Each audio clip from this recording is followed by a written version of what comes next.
Good evening. This is Rudy Giuliani, and this is America's Mayor Live on X and numerous other places. I I I want to tell you that there is an article in Newsmax, um, and I didn't see it until after I saw Mr. Ruddy yesterday, and it says Kremlin praises Trump, pounds Ukraine in massive attacks. Now, only reason I don't like that they praise Trump, it, it just feeds into that absolutely ridiculous Russian collusion story that I probably gave half my life to defend it. And we conclusively, I mean, we won it more conclusively than you ever win a case.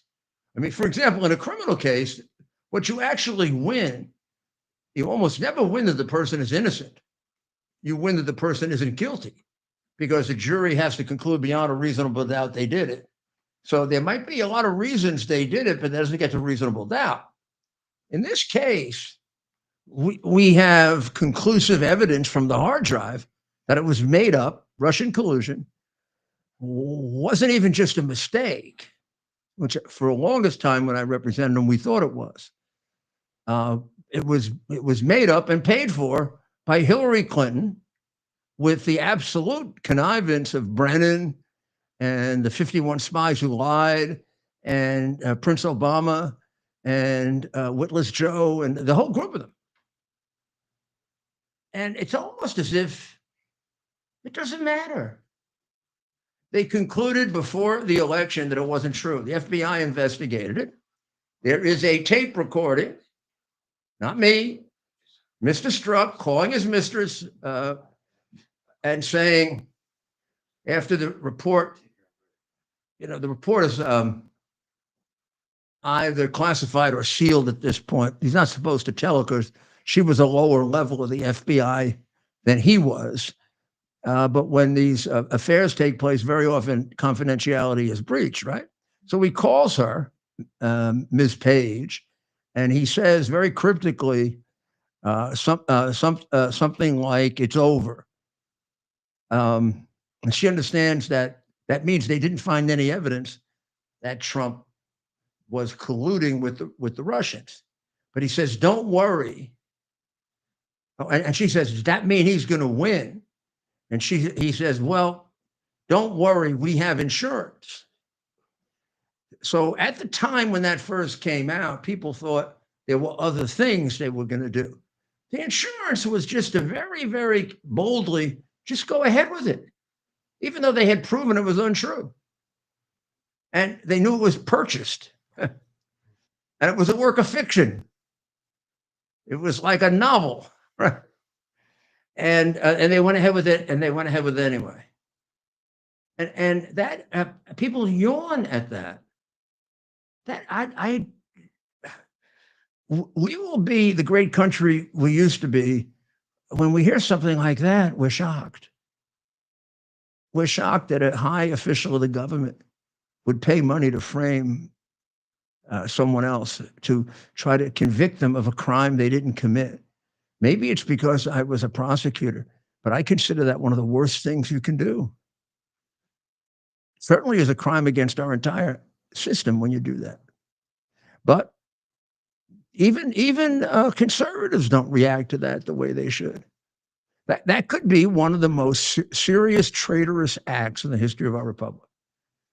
Imagine if someone paid a large amount of money to make up a false story about Abraham Lincoln to try to have him removed by impeachment because they wanted to interfere with the Civil War.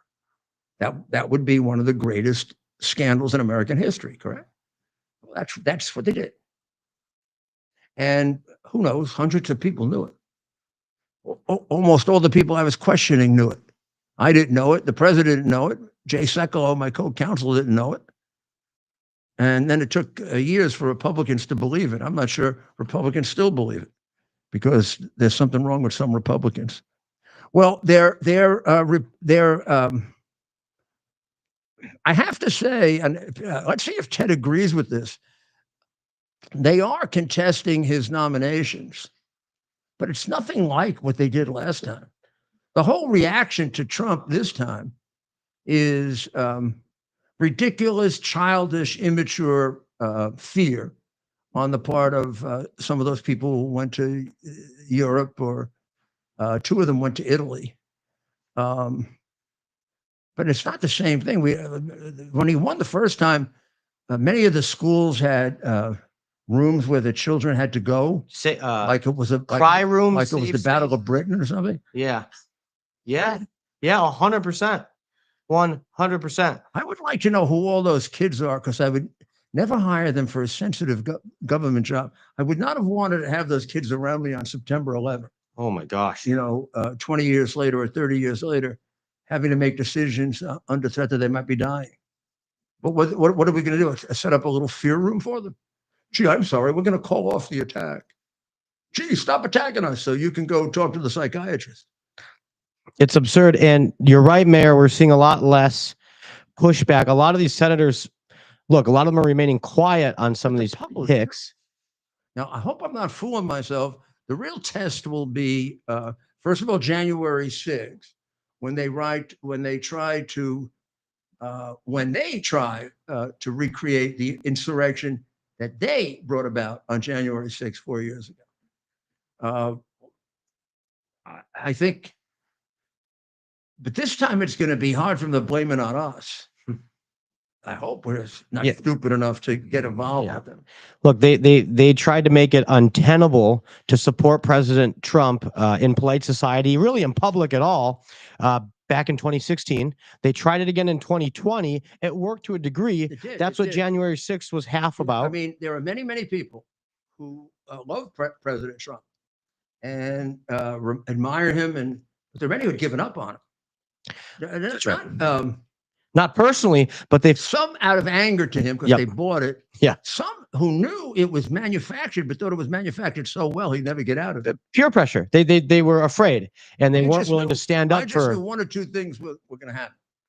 He's going to die, or he was going to get out of it. He was going to spend every waking moment from the moment he left the White House until the moment he got back, or he was going to die in the effort. Mm-hmm. So, from the moment you met me earlier, but the moment we got to know each other, the first thing I told you was he was going to overcome it. Yeah, that's absolutely right, Mayor.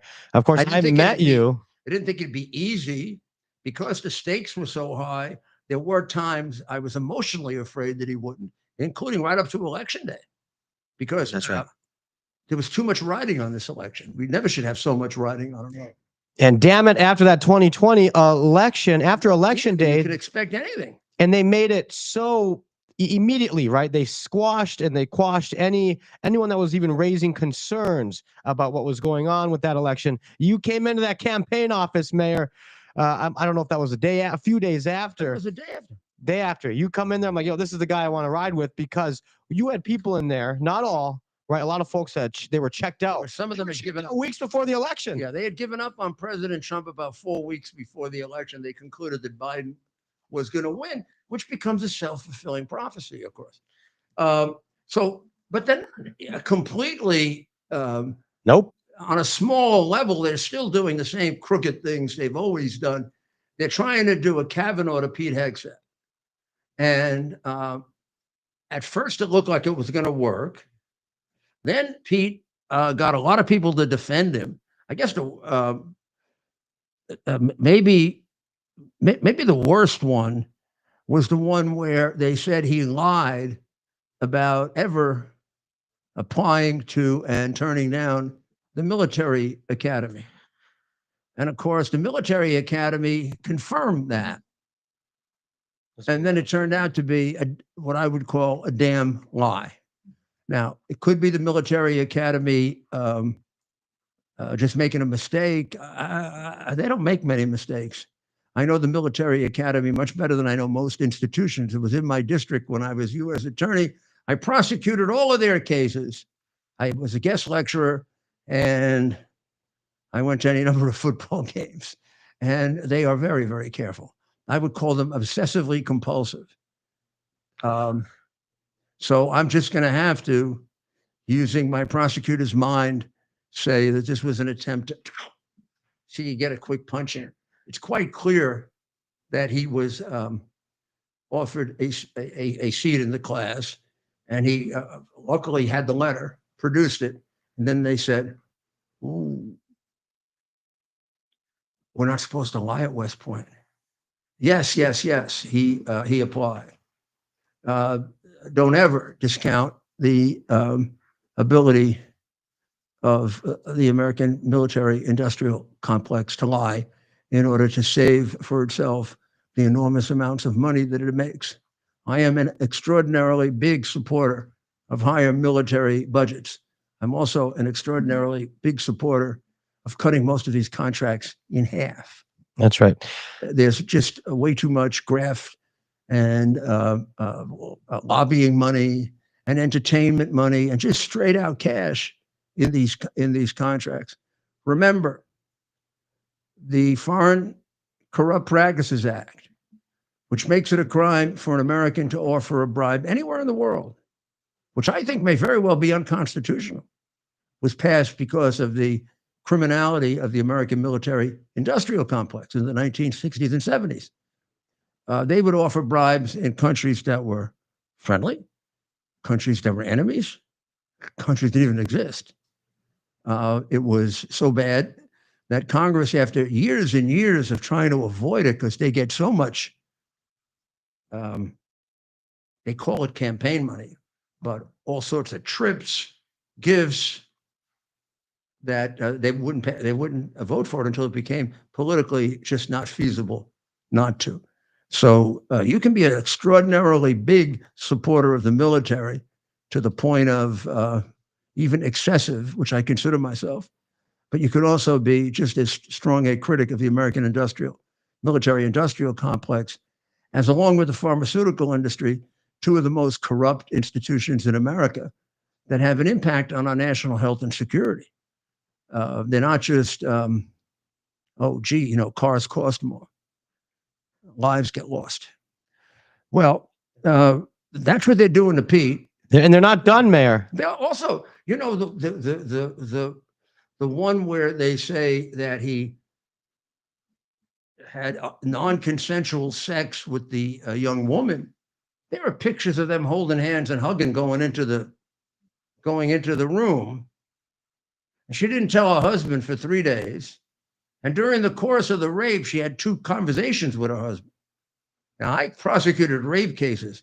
I had very few, I don't think I ever had a rape case where the victim called her husband. But by the way, the woman always tells the truth, right, Ted? That's the rule. That's the way it worked out at Duke, right? That's right. She was telling the truth, right? That's right. And she Yeah. now she apologizes 20 years later as if, Oh my goodness, sorry, she was a big stinking liar and a murderer. Oops. And we're just supposed to accept the apology and move on. Meanwhile, these young men whose lot. It wasn't just like a little, it went on for a year. And I love the way the Democratic governor, who was the AG, said, I took up the case. Took him a year to take up the case. By the time he took up the case, these kids were ruined. One of the kids was a good friend of my son's. So I know this case intimately. My son was 1 year behind them at Duke at the time. They were on the lacrosse team. He was on the golf team. They were in the same dorm. And he called me the day it came out to tell me he wasn't involved because I was worried. And he said, Dad, you should really read up on the facts of this case. I don't think they did this.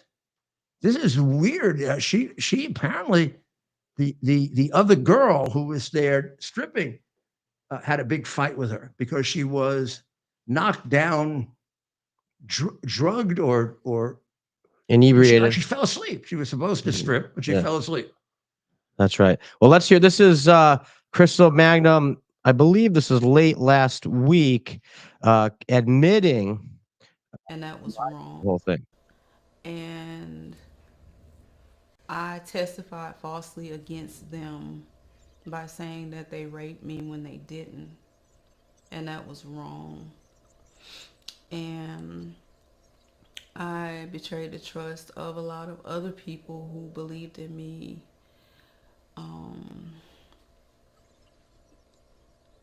and made up a story that wasn't true because I wanted validation from people and not from God. And that was wrong. And I hope that they can forgive me. And I testified falsely against them. Wow. So again, very little focus on the people she hurt, right? She really made that apology a lot about her. Yeah, her affect was very, very strange. Almost, I mean, I hate to say it, it almost seemed like she's been sedated in some way. Yeah. But in any event, she has parole coming up. I don't want to be a cynic, but I also don't want to be unrealistic about this. So tell us about this terrible shooting in Wisconsin, Ted. The shooter is a 15-year-old, and it's really weird. A girl. That's right. I don't know if we've ever had a mass shooting that I can remember recently by a girl. That's right. And so we are getting live updates coming in as we speak. This happening at a private Christian school outside of Madison, Wisconsin. At this hour, we understand that there's been some multiple reports on casualties. Of course, casualty does not mean deceased. What we know at this time is that the media is reporting that the school shooter is a 17-year-old female. A 17-year-old female 15, teenage student. I have 15 and 17. That's where we are. That's what happened. I should tell you what I would always do when I had to handle these, either as U.S. attorney or mayor. I would tell you, I'm going to give you the facts that I have, and half of them are going to turn out to be different a day or two from now, and not on purpose. There are things that happen on purpose sometimes, but there's a tremendous amount of emotion involved in this, not only for the people, the victims' families, but even a lot of people in law enforcement. This is different than the normal. When they shoot children, it's different than the normal murder that you cover, even if you're a homicide detective. There's a different kind of personal thing that gets involved in it. But go ahead. That's right. So this again, they identified this individual as a 17-year-old. The media is reporting a 17-year-old female. Other reports won't say age, so they're just calling her a teenage female. This happened at the, again, this information coming in quickly here. A teacher and a teen student were killed in the shooting by a fellow student. Madison police chief said at a press conference Monday evening. 4 other students are being treated at local hospitals, with 2 in critical condition. The AP is reporting that the shooter is a 17-year-old female student. The shooter is was reportedly found dead by suicide when officers arrived. The shooting took place at the non-denominational Abundant Life Christian School, which has 420 students from pre-K through the high school. Police are having a 4th press conference tonight. Again, they aren't releasing more information on the shooter, while people on Twitter, social media have released names. Maybe we'll wait to get some confirmation. There's no point in the shooter is dead. They're not looking for the shooter. Tragically, the crime is over. There's nothing we can do. So we might as well calmly and dispassionately review the facts and find out what happened. So calm things down. That's right. And this being a female, that is extremely rare in the U.S. Did they say whether it was a student? They are saying they're characterizing her as a student at the school. Okay. I've seen pictures. Have you seen pictures of her? Of her. We're waiting, and I believe we might get this. Stay with us all hour into the 9 o'clock hour, because we're going to get more information. I've seen pictures. We're waiting for some confirmation today. Or pictures today. Of her? Pictures of her. The last thing she posted before opening fire. Again, we want to corroborate this. I'm looking to do that. Wait to get. She was posting pictures from the bathroom inside the school. If this is indeed her, who never went online, is the guy who attempted to kill President Trump the first time. He's the only person in the history of the world not to have an existence. That's right. We know everything about these other guys within minutes. But by the time they put it in the history books, they're going to have wiped that one out. We actually don't know who it was right now. We're not sure. Was he actually hit by a bullet? What was, remember that one? Yeah. So school shootings by teenage females have been extremely rare in the U.S., with males in their teens and 20s carrying out the vast majority of school shootings. Well, that's true of shootings in general. Males do at least 90+ percentage of shootings every year. May even be 95 and 96. That's right. So we will see. So when they say we're not different, we kill, they don't. That's a good point. Overwhelmingly, I mean, I'd love to get the percentage on statistically, that. You always get the the strange situation of a woman who kills her husband or something. But by and large, if it's a killing, you and you're going to bet on it, the odds are about 9.5 to 5 that it's a 0.5 that it's a woman, a man rather. That's right. And now we don't want to get ahead of ourselves here. We don't want to report on rumors and such. What we will say is that we're seeing a lot of chatter. We're not going to name names yet. We are seeing some chatter that this may have been a transgender individual going from female to male. Now, this is the police have refused to actually disclose the gender before we say that. Why don't we just wait?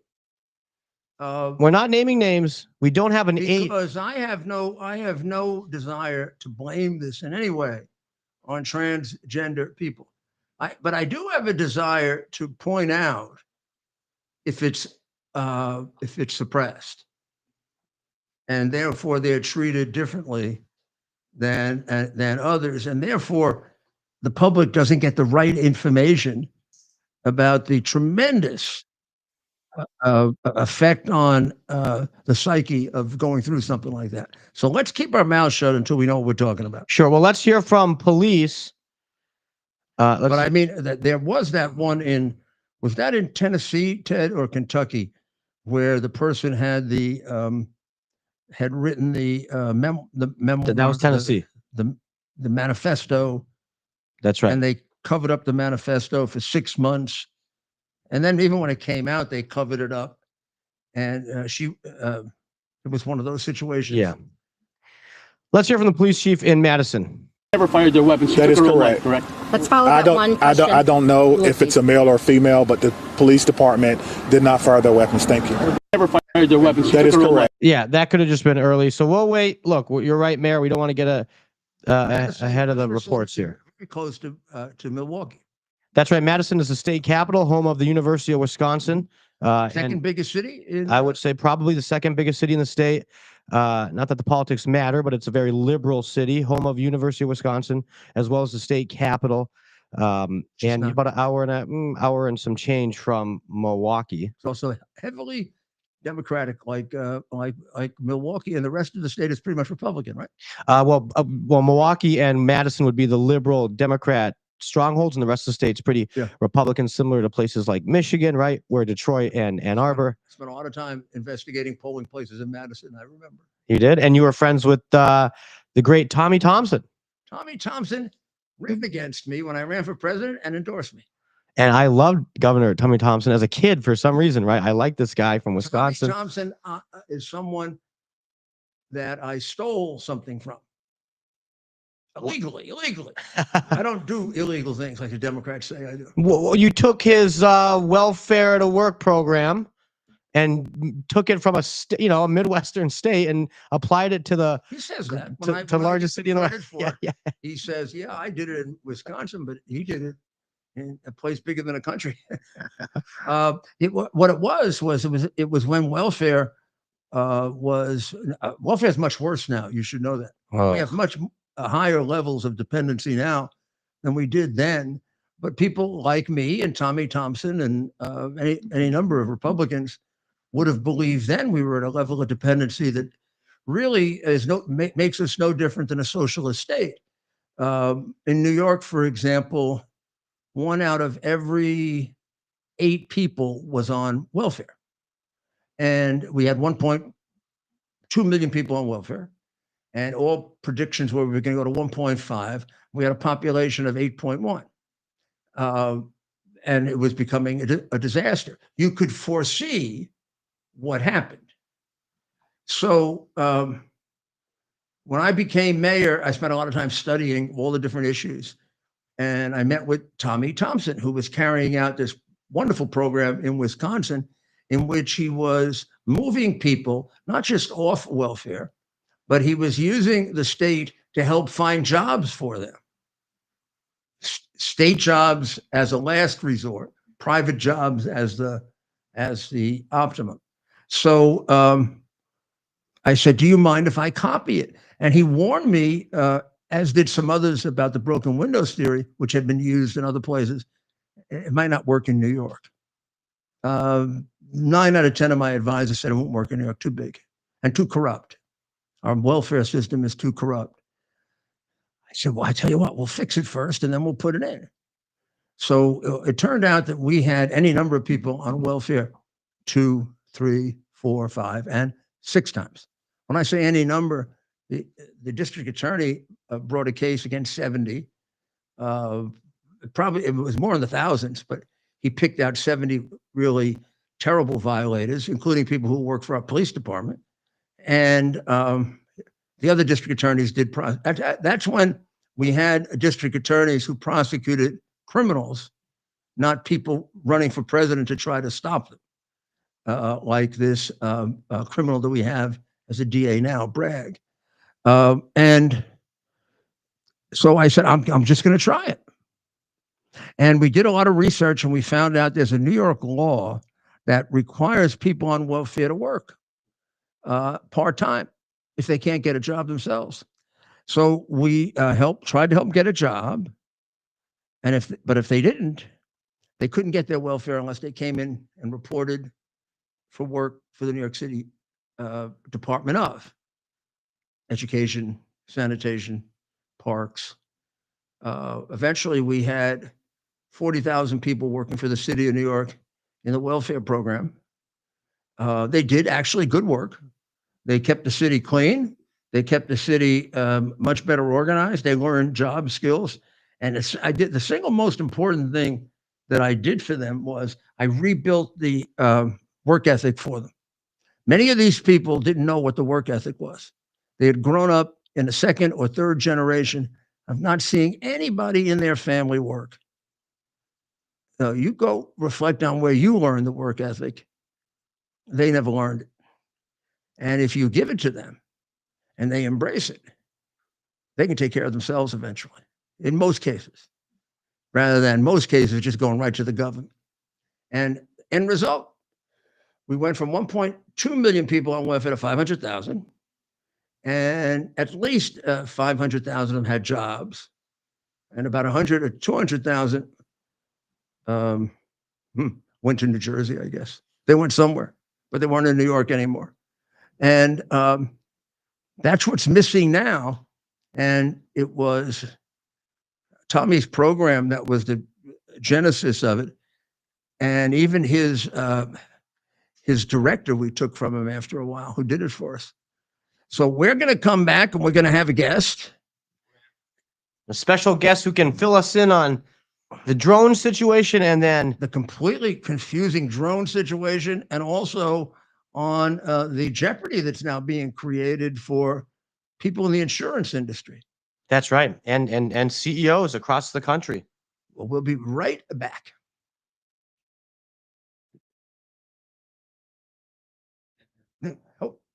To celebrate the new year, we're having the biggest sale ever on overstock clearance and brand new products. For example, save 60% on our Goose Down comforters, the best comforters ever. They go perfectly with our MyPillow bed sheets and duvet covers.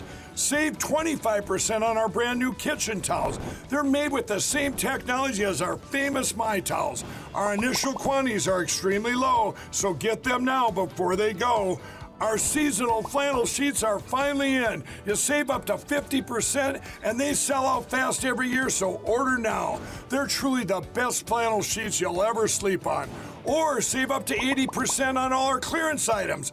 And this is where it gets even better. For a limited time, your entire order ships absolutely free. So go to mypillow.com or call the number on your screen. Use that promo code to get deep discounts on all MyPillow products. And for a limited time, your order ships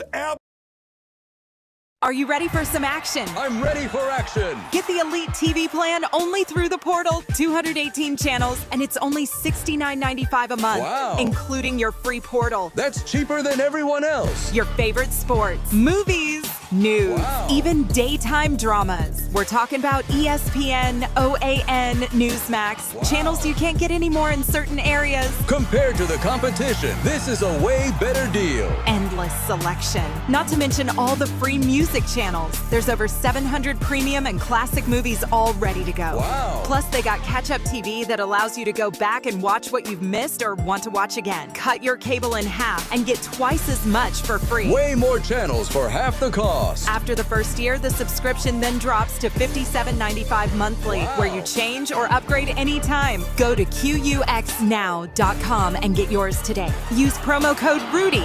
Act fast. These deals are And we're back. Did they do the coffee ad yet, Ted? We still got to get the coffee ad going there. This is the iced coffee. That's right. I'm telling you, it's different. We got to get some to Dan here. It's good, but we'll talk about the coffee Get in fired a up. little while. Dan, tell us your background. Because we're going to talk about two very, very dominating subjects: the drones and this backlash that's occurred with the people in the insurance at the higher levels of the insurance industry. Right. So tell your background is security. Yeah, I have two security consulting firms. One is called Stratoscope, and we specialize in event security, public-facing events, and the other is called Ingressotech, where we provide the latest in weapons detection systems to the event industry. So between the two, we do about over 200 events a year. And you obviously try to make them as safe as possible. That's our job. And they range. And probably if they come to you, there is some problem with them. Well, They're not going to come to you for like just a nice little safe group of cheese or something. right, but it's primarily preventative, right? Let's be strategic about making sure that our attendees, our speakers, our talent, our guests are all safe. So now let's start with the drones. So going back a month, 3,000 or so drones. Some of them identified by Coast Guard, some of them identified by military, some of them identified by law enforcement. So you can't attribute this to a bunch of hysterical civilians that are just frightened. Right. Then we had a smaller incident like this a year ago, where there were a bunch of drones. I don't remember if it was in North Carolina, Virginia, maybe Virginia. So what's your best analysis of what's going on, since the White House, number one, won't tell us, and number two, is absolutely lying to us? Well, the concern is that they're not telling us. These drones aren't your, go down to Best Buy and buy a drone and start flying around as a hobby. These are big drones. And it's a real risk in our country, because without national special event security, like a tier 1 inauguration or Super Bowl, or a tier 2, there's nothing that local law enforcement can do about these drones because of the FCC law that says I can't interrupt the communication between. Yeah, we don't have any. I mean, I probably had the biggest, or maybe Los Angeles, the biggest air police force. Imagine we had like 18 helicopters in one plane. Right. We're not ready for war with 18 helicopters in one plane. We can do emergency evacuations. I'm not even sure the helicopters would be able to go up there and shoot them down. Well, and the real risk here is that weaponized drones are real. So this is not an if thing. This is a when. And so as a country, we have to be better prepared to be able to mitigate this threat, especially around public facing events, right? If Right. you're a stadium and these, like we've had these instances where your Joe public flies their drone to a stadium, that local law enforcement can't stop that. Right? They can't take the drone down. They can try and find the operator, and they can try and stop the operator from flying the drone. But legally, they can't take the drone down. They can't do it legally. Legally, because of the FCC law. Wow. Can that be overruled by president, a governor, a mayor Yeah, there's, on an emergency, some kind of emergency declaration? my understanding of the legislation is the federal authorities can take the drone down. We ran all the security for the Formula One in Las Vegas a year ago. Right. And we had Customs and Border Patrol there. They can take a drone down. But Metro PD in Las Vegas can't. legally. Right. NYPD. Some guy shot one down today, I think, got arrested, Yeah, and he's gonna get, go to jail. he's gonna get a big fine. Yeah, they'll probably have a little sympathy for him, maybe. We'll see. It'll depend on who the judge is. Steve, will you get the board ready so we can look at some of the drones? And I'm gonna need to put one of these things in. So is the best we can do right now the speculation that Congressman Van Drew has drawn, that this is maybe China, maybe Iran, doing a sort of teasing or even maybe surveillance situation? See, kind of poke us and see how we react. Well, what's alarming about it is, I don't know which sheriff's department it was in New Jersey, but they put their drone up. And these drones that are being reported are so sophisticated that the New Jersey Sheriff's Department drone could not keep up with it, couldn't find out much about it, because these drones were able to evade. Yeah, they're able to go Sheriff's dark. Yeah. They're able to go dark. This is a typical night about a week ago, and you can see they're not airplanes. My goodness, airplanes aren't square. Well, apparently they've been reported as 6 to 8 feet in diameter. Yeah, I mean, That's a big drone. yeah, this is not a particularly good picture. It's the best we have. I'm sure they have much better, higher definition pictures like that than that. These are without any doubt drones. Yeah. It's concerning that they're not telling us what's going on. It sure is. I mean, I don't. What would you speculate is the reason that they wouldn't tell us what's going on? I mean, you're the expert in government and what they want to tell us and not tell us. But, is this a U.S. operation, or is this our counter surveillance, or is this a surveillance operation from another country? Because a U.S. naval base. So why? Yes, they went over a base. This is the base here. They went over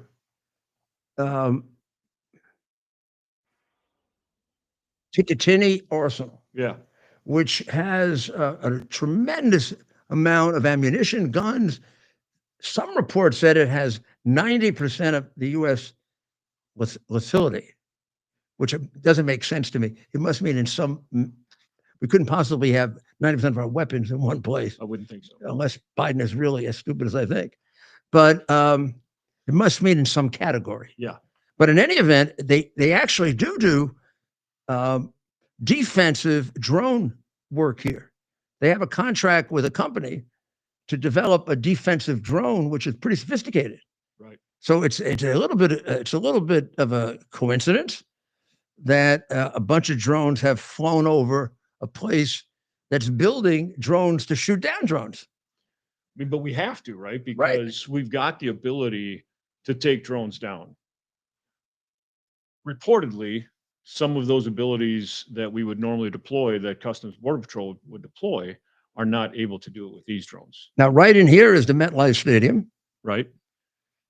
The only thing about that is there are only 1 or 2 giant jet games left, if any, and nobody's going. So it's just a team that's in jeopardy. And as you can see, as we move down here, where there are a significant number of drones right near the coast, there's a naval weapons station, Earl. There's the famous Fort Dix, Right. which is now called Joint Base McGuire-Dix Lakehurst. And then there's the Coast Guard station. The Coast Guard has done 50 or 70 of the sightings themselves. So these are professional people who have done the sightings. Well, on top of that, we're in the midst of the NFL season and NFL playoffs. We have stadiums, maybe not MetLife these days, but stadiums with 70, 80,000 people in it. Well, look at the one for the Army Navy game, which is just, what, 100 miles south of this. Right. So if we have an incident at one of these events, there's opportunity for real loss here. Wow. High risk. Well, it's the strangest thing, and I guess it's been pretty typical throughout. The strangest thing is how the government, why don't they tell us something? Even to say, this is, at this point, a classified situation, and we'll let you know as soon as we can. You would think they'd come out with something. Or something that says, we have it under control, which is probably not true. Right. We have it under control, and we'll let you know as soon as we appropriately can do that. You would think they would come out with a statement like that. Yeah. We know what this is. We're working with whoever is flying these drones, whatever it is.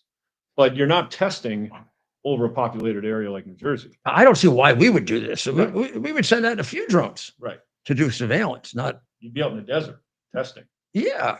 And even if, I don't know why we have to do aerial surveillance of our facilities, but in any event, I don't think this is us. I don't see why we would create this havoc. Yeah.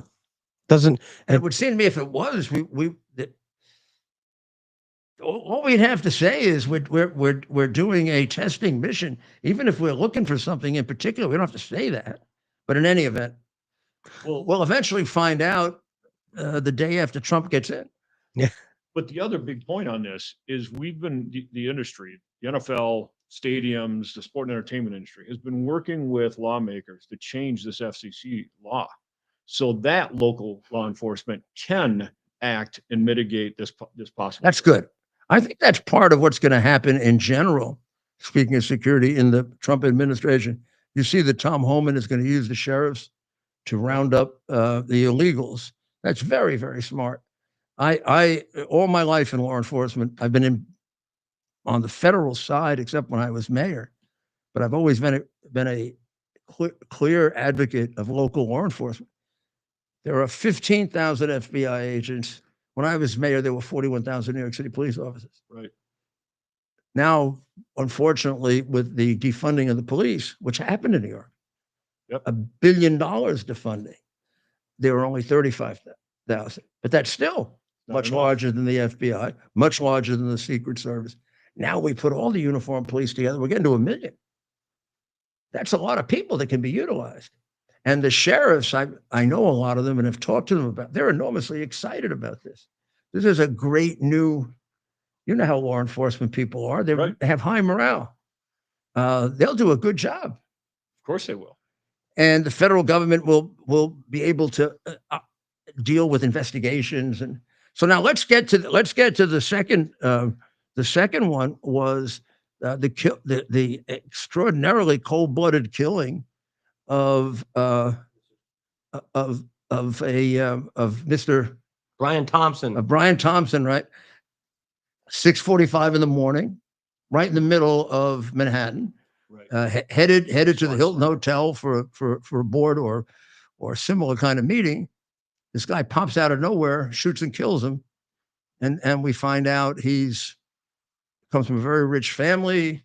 He has these very very left wing and very anti-business, anti-capitalism views on the industry. And then the most frightening thing of all, we get a chorus of people who partially agree with him. Right. Or they do the thing that it's wrong to kill people. However, we have to understand it, which is the same thing as saying it's okay to kill them. We have to understand it because they deny claims. Well, of course they deny claims, because one of the major problems that the industry has is there are an enormously high record level of false claims. Also, they deny claims. Right. Incorrectly. It's like when they started with that Me Too movement, all the women were telling the truth. Well, the simple fact is half of them were, half of them weren't. And Right. It's a societal problem. Well, this one is very disturbing. Obviously what happened, it's a tragedy and we shouldn't sensationalize this individual. A man lost his life going to a public event. And We have no idea if he did a single thing wrong. right. I mean, I mean, he's the CEO. it doesn't seem to be tied to any specific, even specific incident that he was involved. Just that his company may have denied a claim that he would have no idea of. Well, and he's going to a shareholder meeting. This is a public event. Event security is critical, and it doesn't matter the size of the event, right? This is probably a couple thousand person shareholder event happening at the Hilton. This individual socially engineered that space, the likely doors, and this executive didn't have the right support around him. The event security team did not have a plan for how to get this executive safely to and from that event.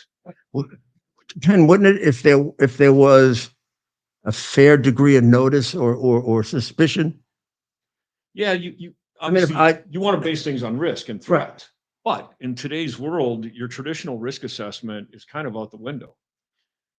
Turns out that this company had threats, right? They had protesters. They had two major protests in the summer that became quite violent. Yeah, and it's in Minnetonka. And they carried around a casket in one of them, right? Which gets to be kind of suggestive, right? So there's enough now that we know more about this. There was enough to say that this executive should have had support around him. Probably shouldn't have been coming in the front door. The event itself, a shareholders meeting, is enough public scrutiny to say you need a strategic event security plan. You can't just say I'm gonna have 2,000 people on the second or third floor of the Hilton and not have a proper security posture around it. And that posture, we spoke on one of your previous shows.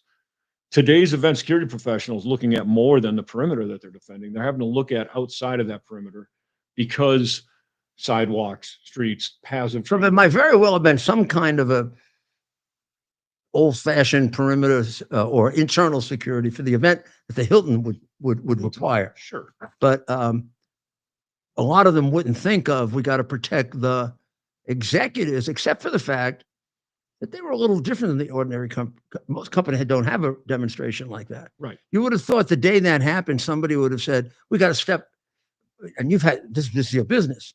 You know that happens. Right. Sometimes these things you get a call and they say, we come take a look and do a security assessment.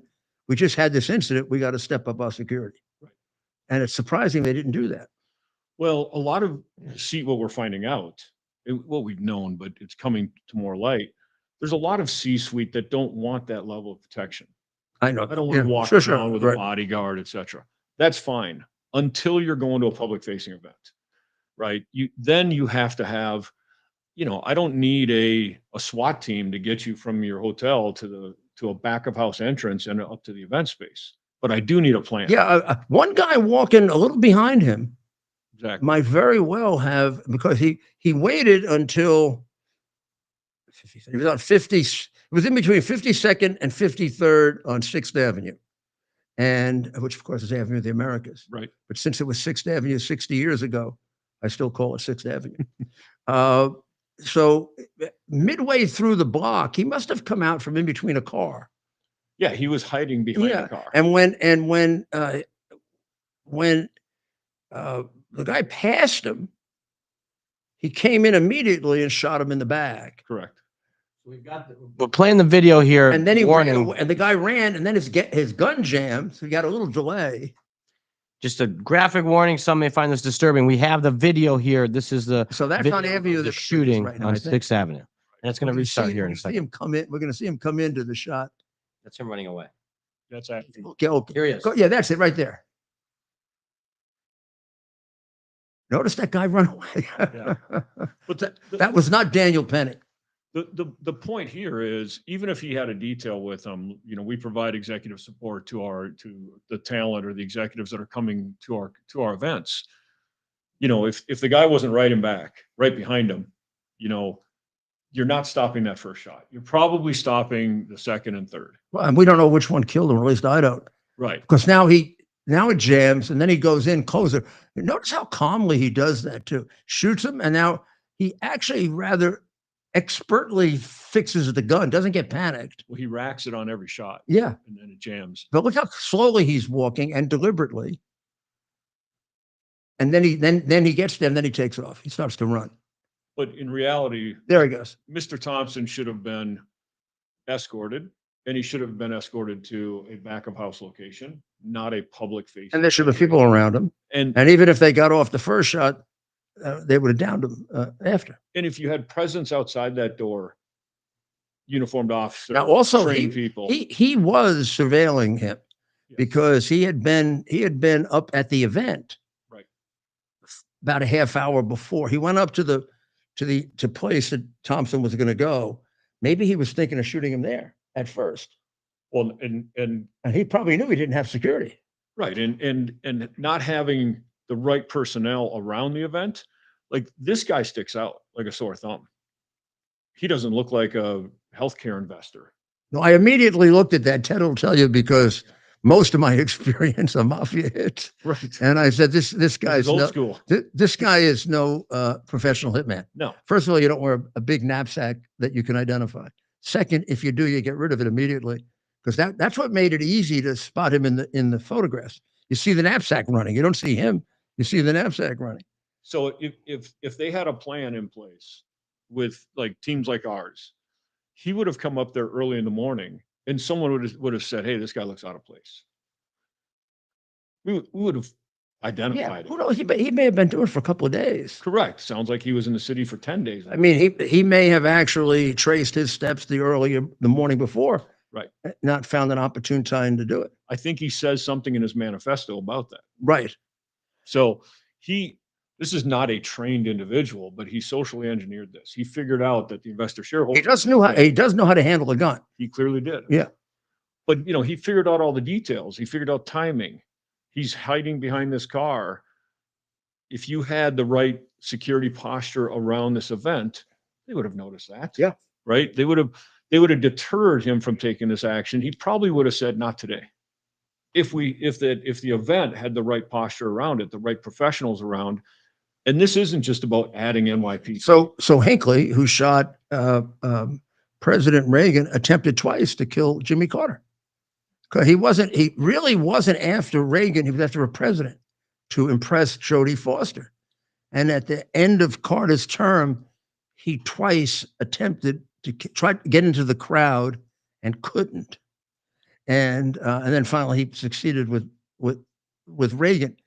But I mean, this guy was probably going to do this until he accomplished what he wanted to accomplish. Yep. This one could have been a false alarm also. For sure. Wait for the next one. Exactly. And so any of these public events, regardless of size, has to have the right security professionals involved, right? And ensure that, think about him going up to the event space. Are we screening everybody that's going into the shareholders meeting to make sure that weapon doesn't come in? We need to be. Well, he got up there. Now, had he left the weapon downstairs or not, we don't know that. Right. But he got up there earlier. He did, and reportedly, he went back down to the street. Maybe he felt like better getaway opportunity, whatever, less risk for himself to get. And he had a cup of coffee Starbucks with a big smile on his face. Yeah. Yeah. It's the problem with the traditional risk assessment. We're not factoring in the lone wolf that can take action like this. Hard to right now. It is. It's hard. But that's why we have to put the right. Although I do say, sometimes I feel like these incidents are so much easier to analyze after the Of fact. course. At the same time, it's a hard fact to avoid that you had two major demonstrations in which they would sort of suggesting they wanted to kill you with the coffin. They're actually yelling about killing them. They clearly had an axe to grind against this company. And, this denial rate, all this stuff that we're learning about, I'm not a healthcare professional, but clearly there was cause for concern. United Healthcare could have seen this coming, and their event team that put this event on should have had a better presence of professionals that were responsible for ensuring the safety of all the attendees. Right. Right? Look, Mr. Thompson lost his life, but this guy could have been in that room And shut up the whole room. and shot up the whole room, right? So Yeah, he could have been a different kind of maniac. it's in today's world, we've just got to have the right security posture around all events. It's a shame. The other thing that's a shame is, do you have a view on why some of the public is sympathizing with the shooter and angry at the I mean, okay, insurance companies might deny claims, but you can't escape the fact that they also deal with the problem of extraordinary amount of false claims. Right. It's like looking for the needle in the haystack. People that are supporting the individual that took this heinous act is dead wrong, right? We can't support that thinking. Are there ways to address situations with companies that are legal and that aren't going to take somebody's life? Of course there are. Yeah, yeah. Activist shareholders. There's a number of ways to do this. Not this way. This is a crime, and people that support that crime, Yep, they're wrong. yeah, yeah, and they're simplifying an enormously complex situation that has other remedies, and also in many cases remedies that, for the wrong reasons, they like class action lawsuits. Sure. The people bring the class action lawsuits, they ultimately get nothing for their injury, and the lawyers get all the money. So yeah, they prove that the company acted incorrectly, but they get $2,000 and the lawyers get $20 million. You know, Nobody wants to fix that. right. I mean, look, there's some good class action lawsuits that have taken place. Right. There are a lot of frivolous, Right. and drives up the businessman's cost of doing business. And my profession is filled with crooks. Sorry. Well, at least you're recovering attorney. So right. Well, we will be right back unless Ted has a few questions. I just have a question for Dan, and you're paid a lot to give this sort of advice, but generally speaking, what is your advice to CEOs, maybe individuals who may face these sorts of threats? Like you said, it's not always right there on top of mind, but these are things that these individuals should be constantly thinking about. What is your general advice to these folks? I think every CEO, C-suite, needs to look at their own profiles. We've got a client whose chief marketing officer has a huge following. Yeah. And so that's an individual that you have to look at what's happening with them online, what's being said, and accept the fact that you might have to have a professional around you to provide support. It doesn't mean that I've got to be, gunned up and look like a really, SEAL team member. Yeah. But making sure you have plans to get you from point A to point B, Right. especially at public facing events. That's right. Well, thank you, Dan. Thank What you an very, very insightful much. conversation. Dan does great work. I mean, couldn't have expected a better explanation than that. Thank Appreciate you it, very, Mr. very Mayor. much, Dan. Enjoyed it. Thanks, Dan. And we'll give everyone info on how to get a hold of Dan. Should you need his services, do you have a website or something you can rattle off here, and then we'll share with our audience? www.stratoscope, STRATOSCOPE.com. That's right. Or ingressotech.com. And we've got both those names right up there. They've been on the screen. So reach out to Dan. This is someone you'll want to go You to. probably do need his help. And we'll be right back. Thanks, Ted. Here we are, pretty much at the beginning of the process here at this pristine, I call it a laboratory. It's not like a factory, it's like a hospital. This is the beginning of the process for roasting. Deep green, very good quality. Most people don't use this quality. We deal with small farmers because they like to know who we're dealing with. They give us the highest quality, all organic, non-GMO. You should know all Arabica beans, no Robusto, all Arabica. They're going to go into the roaster, and it'll get roasted for about 20 minutes or so.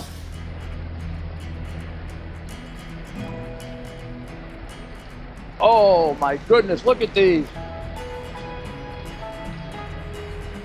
My goodness.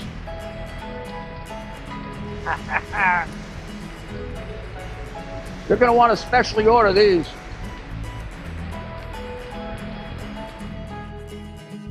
This is what goes into Rudy's coffee.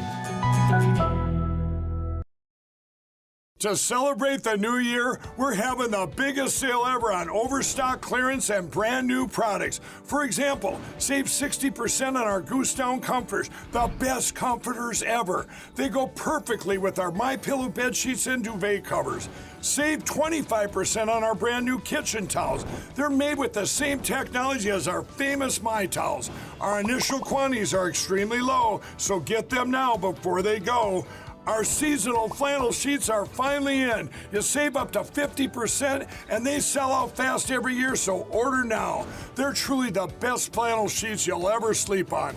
Or save up to 80% on all our clearance items. And this is where it gets even better. For a limited time, your entire order ships absolutely free. So go to MyPillow.com or call the number on your screen. Use that promo code to get deep discounts on all MyPillow products. And for a limited time, your order ships This is Rudy Giuliani back with you on the America's Mayor First. We are working on reorganizing our shows, not the time, but sort of what we cover. And one of the things that I want to do on the shows, I'm going to try it now real quick. I have this real feeling of obligation that I think exists with maybe 8 or 10 people like Steve Bannon and others that, and maybe it's having gone through the 2020 suppression of probably the most relevant information Americans needed to decide an election of president, a computer that proves 50 crimes, proves it in a way that you don't even have to try them. You can be a disc jockey. You just play the computer. And it was covered up for 16 months. And I was accused of being a Russian agent. And so was President Trump and our associates. So because of that, and because I see so many things you're deprived of. Like you honestly, no matter how many times I've put it on, the vast majority of Americans have no idea that Hunter Biden admitted in his own words that his father got money. So when they say there's no evidence that Joe Biden got money, there's the best evidence in the world for it. It's called an admission. I'll even get technical for you. It's admissible as an exception to the hearsay rule at any trial. And it's often charged to a jury as some of the most powerful kind of evidence. The admission was he told his daughter that for 30 years he gave half his salary to his father. Since his salary, from everything you see in the hard drive, was from foreign countries seeking influence, of course, it completes the circle, doesn't it? It makes the inference, the obvious inference, provable. Now, you say, well, he could have been lying. Well, that doesn't deprive something of being evidence that he could have been lying. If he could have been lying, deprive something of being evidence, there'd never be any evidence. Anybody could be lying. When Sammy the Bull said that he was with John Gotti for 17 murders, he could have been lying. But that didn't deprive it of its being evidence. And the strongest kind of evidence, evidence from a co-conspirator. So what I just put you through has been available for 3.5 years. And even the House committee, for fear that they'll incriminate the president too much, deprive you of that information. Or we could give you the information about Hunter admitting that he was a danger to the minor children. And I went so far as to do a second version of the hard drive to take the child pornography off, because I don't want to in any way emphasize that. But I sure as hell don't want to see them get away with it. That's a horrible thing, and they're getting away with it.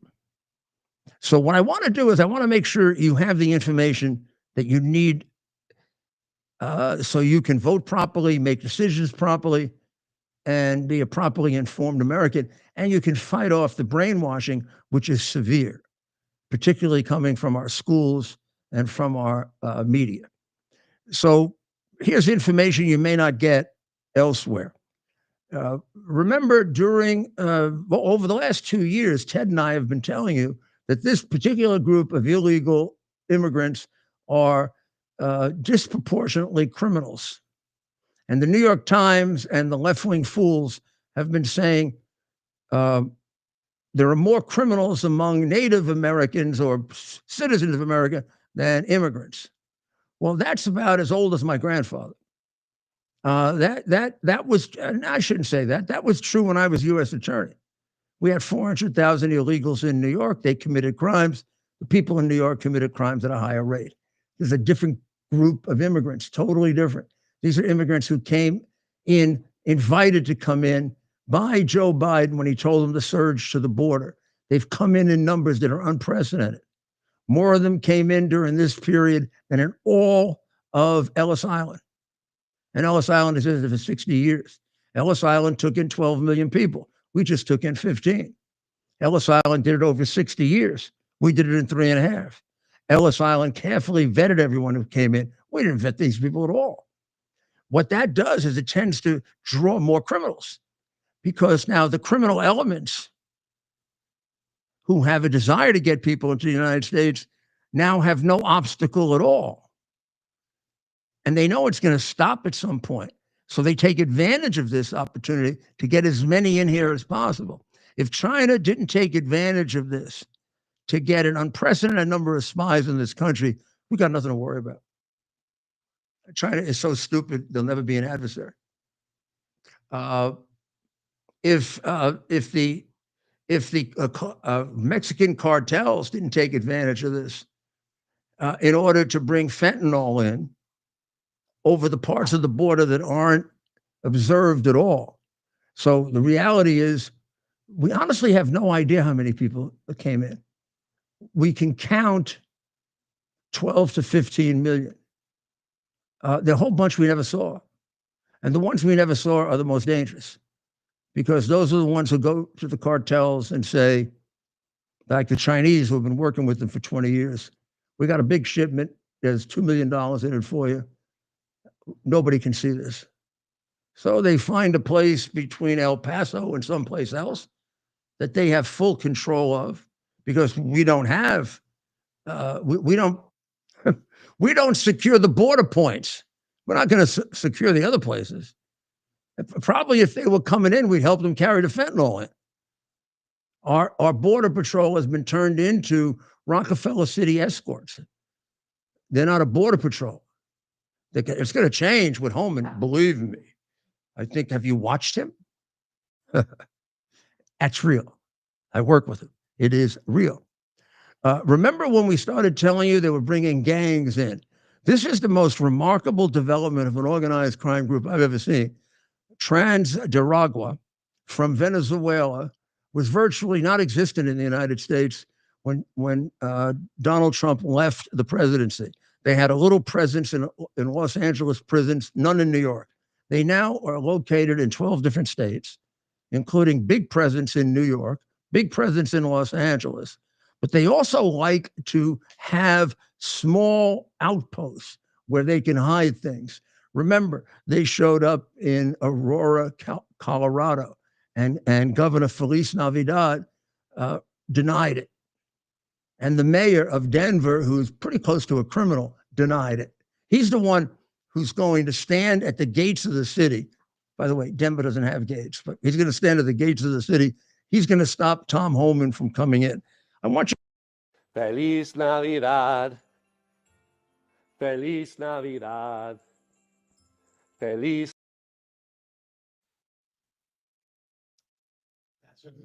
Well, It's a no-brainer. Maybe he'll get Governor Feliz Navidad to come in and back him up. I think Homan could take both of them all by himself without the border patrol. Homan says basically he did a this is very, very calm. Well,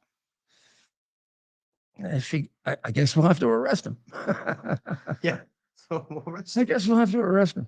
So now they've discovered a group of Trans-Daragua in North Dakota. I don't even think the mafia knew where North Dakota was. North Dakota. What's that map? Yeah, we got a map here. And they brought in they brought drugs in. They got busted last month for ripping off for basically a robbery of a Wells. They call it a West Fargo of $100,000, and the city was only 40,000. And the police chief told the truth. He's probably a Republican, because the Democrat police chiefs, they're lying and saying it's not a problem. Meanwhile, 6 counties in the state of Colorado are suing the governor, and they're suing the mayor of Denver for creating a sanctuary city. And this guy, the name, just in case you run across him, because if we're not careful, they'll let him out. And they go back and forth. They go back and forth to New York. Is named Henry Thies. He's 25. He came in illegally a year ago. And that's him right there. So he robbed a bank in West Fargo, over $24,000 stolen. This makes officially North Dakota the 17th state where members have, where we know that members are present. And that's just officially. They crossed in El Paso when that big group was coming in at El Paso. Mayor, if they're in North Dakota, that means they're in every state from the southern border up to North Dakota, correct? Colorado, North Dakota. I mean, come on. South Dakota. If they're in North Dakota, that means they're in South Dakota. It took the Mexican cartels 20 years to develop that way. What they've done under the Biden administration. Of course, they have the benefit of making a lot more money. You should know that Israel is taking advantage of Biden not paying attention by bombing the hell out of Syria. Thank you, Israel, for doing our work.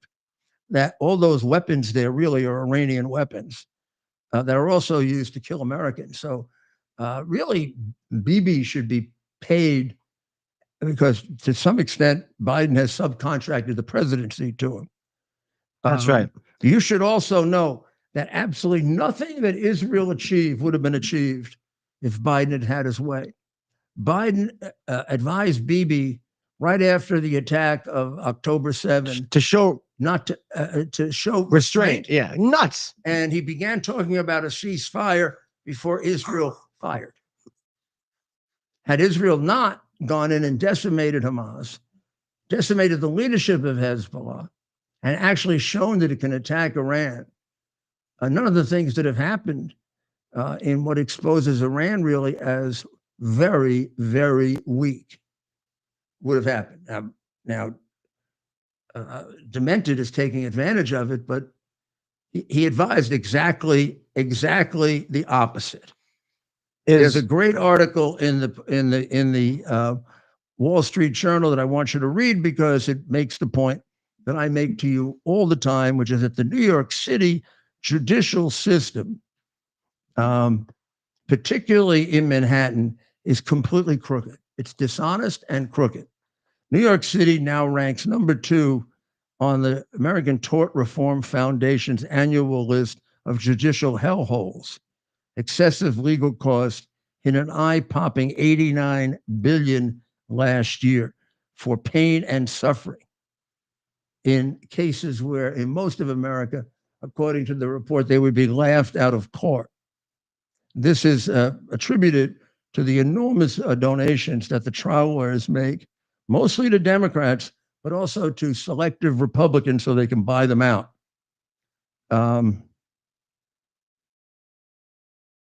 They have some examples of businesses that have been destroyed by them. And then they have some examples of the massive ambulance chasing industry we have in New York that combines crooked lawyers, crooked doctors who make massive claims against private businesses and the city of New York. Very hard to put a percentage on it, but a very appreciable percentage of the cases in our courts are fraudulent. And it leads to a court that's fraudulent, because remember, every single New York Supreme Court justice is put there by a political hack. He is named, or she is named, by the county leader of the Democrat Party. They make believe they're elected, But like Moron, who handled the case against Trump, he was elected 3 times. He just never had an opponent in the dictatorship of New York. This has been going on since Boss Tweed. And just to make that clear, we have a courthouse named after him. Crazy. The Biden pardons need really further analysis. But I mean, he's basically, he was basically pardoning fraudsters, swindlers, and embezzlers like himself. He must have seen kindred spirits. I mean, he pardoned a group in Dixon, Illinois, in that little town where they built investors of $665 million. They all got pardoned. You can go on and on. One swindling situation after another. I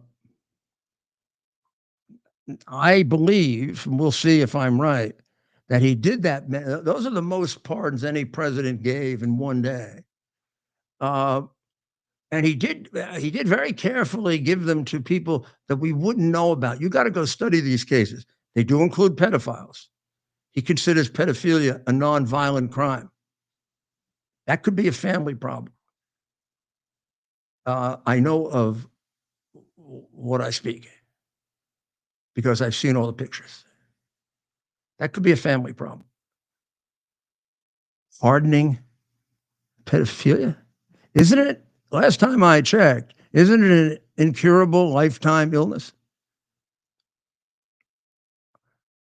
You're supposed to pardon them because they're not going to do it again, jackass. You don't think your son's going to take drugs again? I wonder, Ted, you know, I'm sure the Secret Service worked really, really hard on trying to figure out who put the cocaine in the locker in the White House. I mean, it's very hard to figure out who might be the chief suspect there. I can't think of anyone. There's not a guy. There's a guy that goes into the White House who's been in drug rehabilitation about 20 times and bounced out. No name comes to mind. I'm thinking any family member of any of the office holders there. Someone, any like degenerate drug addict in any of those families? Huh? Nothing comes to mind. Yeah, Secret Service came to the same conclusion. Quite something. The other one that gets me that I mentioned yesterday, Friday, and I went to the golf course yesterday, and I didn't get a chance to go over to that hole because I spent some time with the president on the back nine. I didn't go to hole 6, but we've been to the outside of it. The report that came out on Friday said that the Secret Service agent, who up until now I would regard as a hero, and I will still regard him as a hero, because Roth was in the bushes behind a fence with a gun pointing in. So the Secret Service agent, thank God, was able to see something that even under the best of circumstances, he might have missed. But here's the strange thing. And I think the report may be wrong. Because I know that area like back of my hand. They say he was within 5 feet. Secret Service agent was within 5 feet of the shooter. And he shot 6 times and missed him. Now, I find that extraordinarily hard to believe, unless the Secret Service agent is partially blind, because I'm within about 4 feet of Ted, and I'm okay shot. I'm pretty sure I wouldn't miss him. You got to try to miss. From here, you got to try to miss. Yeah, I'd have to go like that. Yeah. He's basically there. You have to try to miss. Now, there is the possibility he was hidden by the bushes. And I wanted to go back yesterday, but I didn't. I felt a little embarrassed saying to the, Mr. President, excuse me, I'm going to go look at the place where you were almost killed. That's the opening right there. Now that's been a sore point since 2016.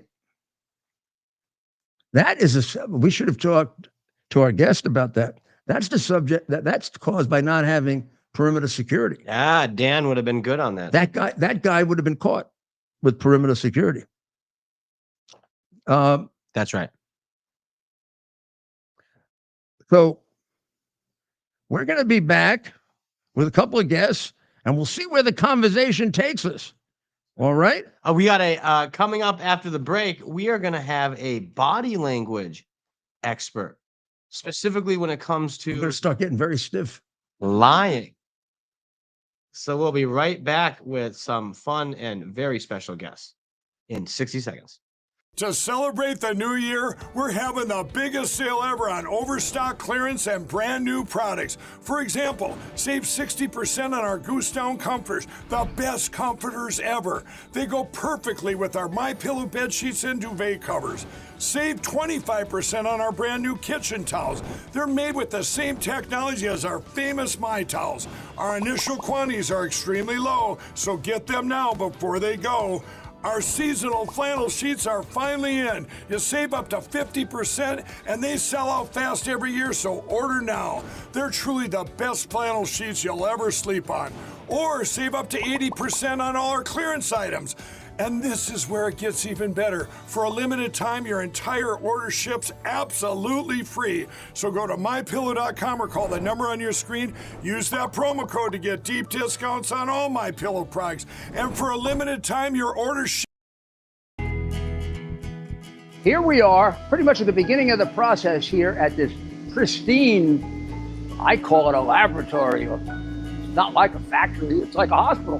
This is the beginning of the process for roasting. Deep grain, very good quality. Most people don't use this quality. We deal with small farmers because we like to know who we're dealing with. They give us the highest quality, all organic, non-GMO. You should know all Arabica beans, no Robusto, all Arabica. They're gonna go into the roaster and it'll get roasted for about 20 minutes or so.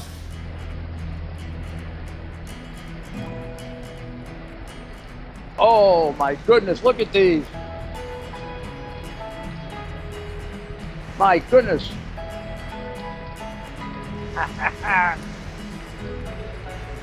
You're going to want to specially order these.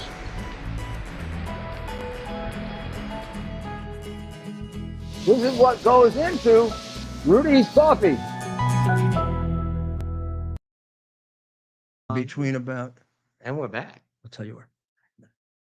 And we're back, man. That's not me. That's two lovely ladies. That's right. We got some And we're not doing, I don't do that trans stuff. So, you know.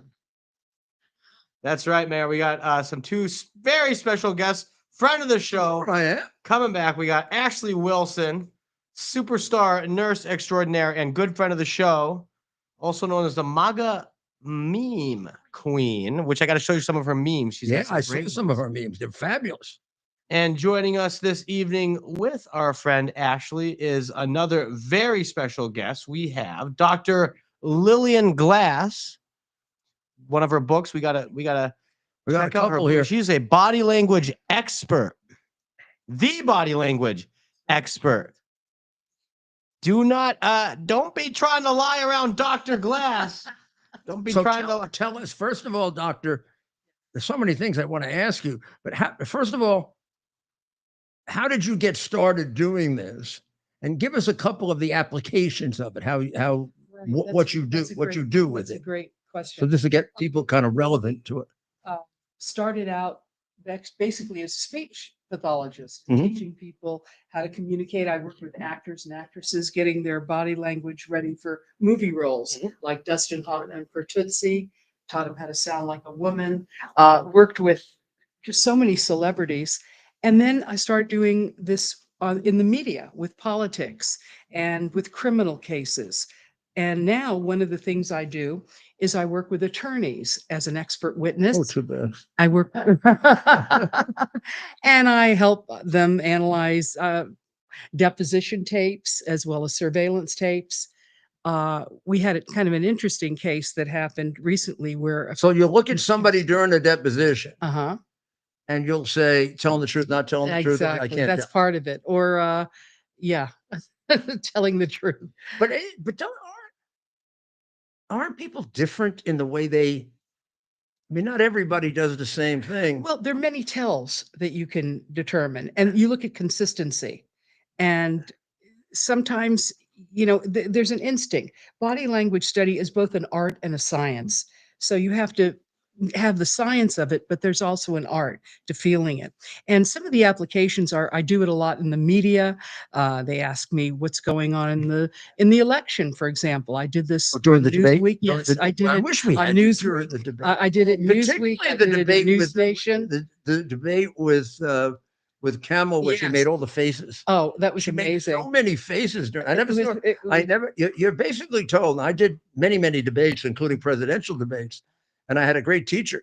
And you're basically told not to give away, and you're also told not to act up because people really dislike it.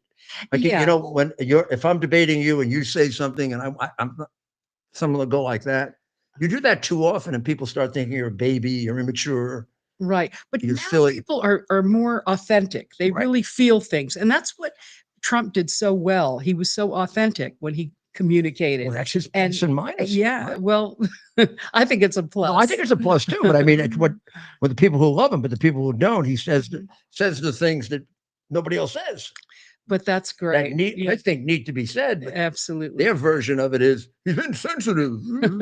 But you looked at that debate, and it was, there was there was no contest here, because you saw somebody that was professional, that was fluid in the way he communicated, and somebody who just couldn't So is speak. it fair for me to ask you what is the most consistent thing somebody does when they're lying?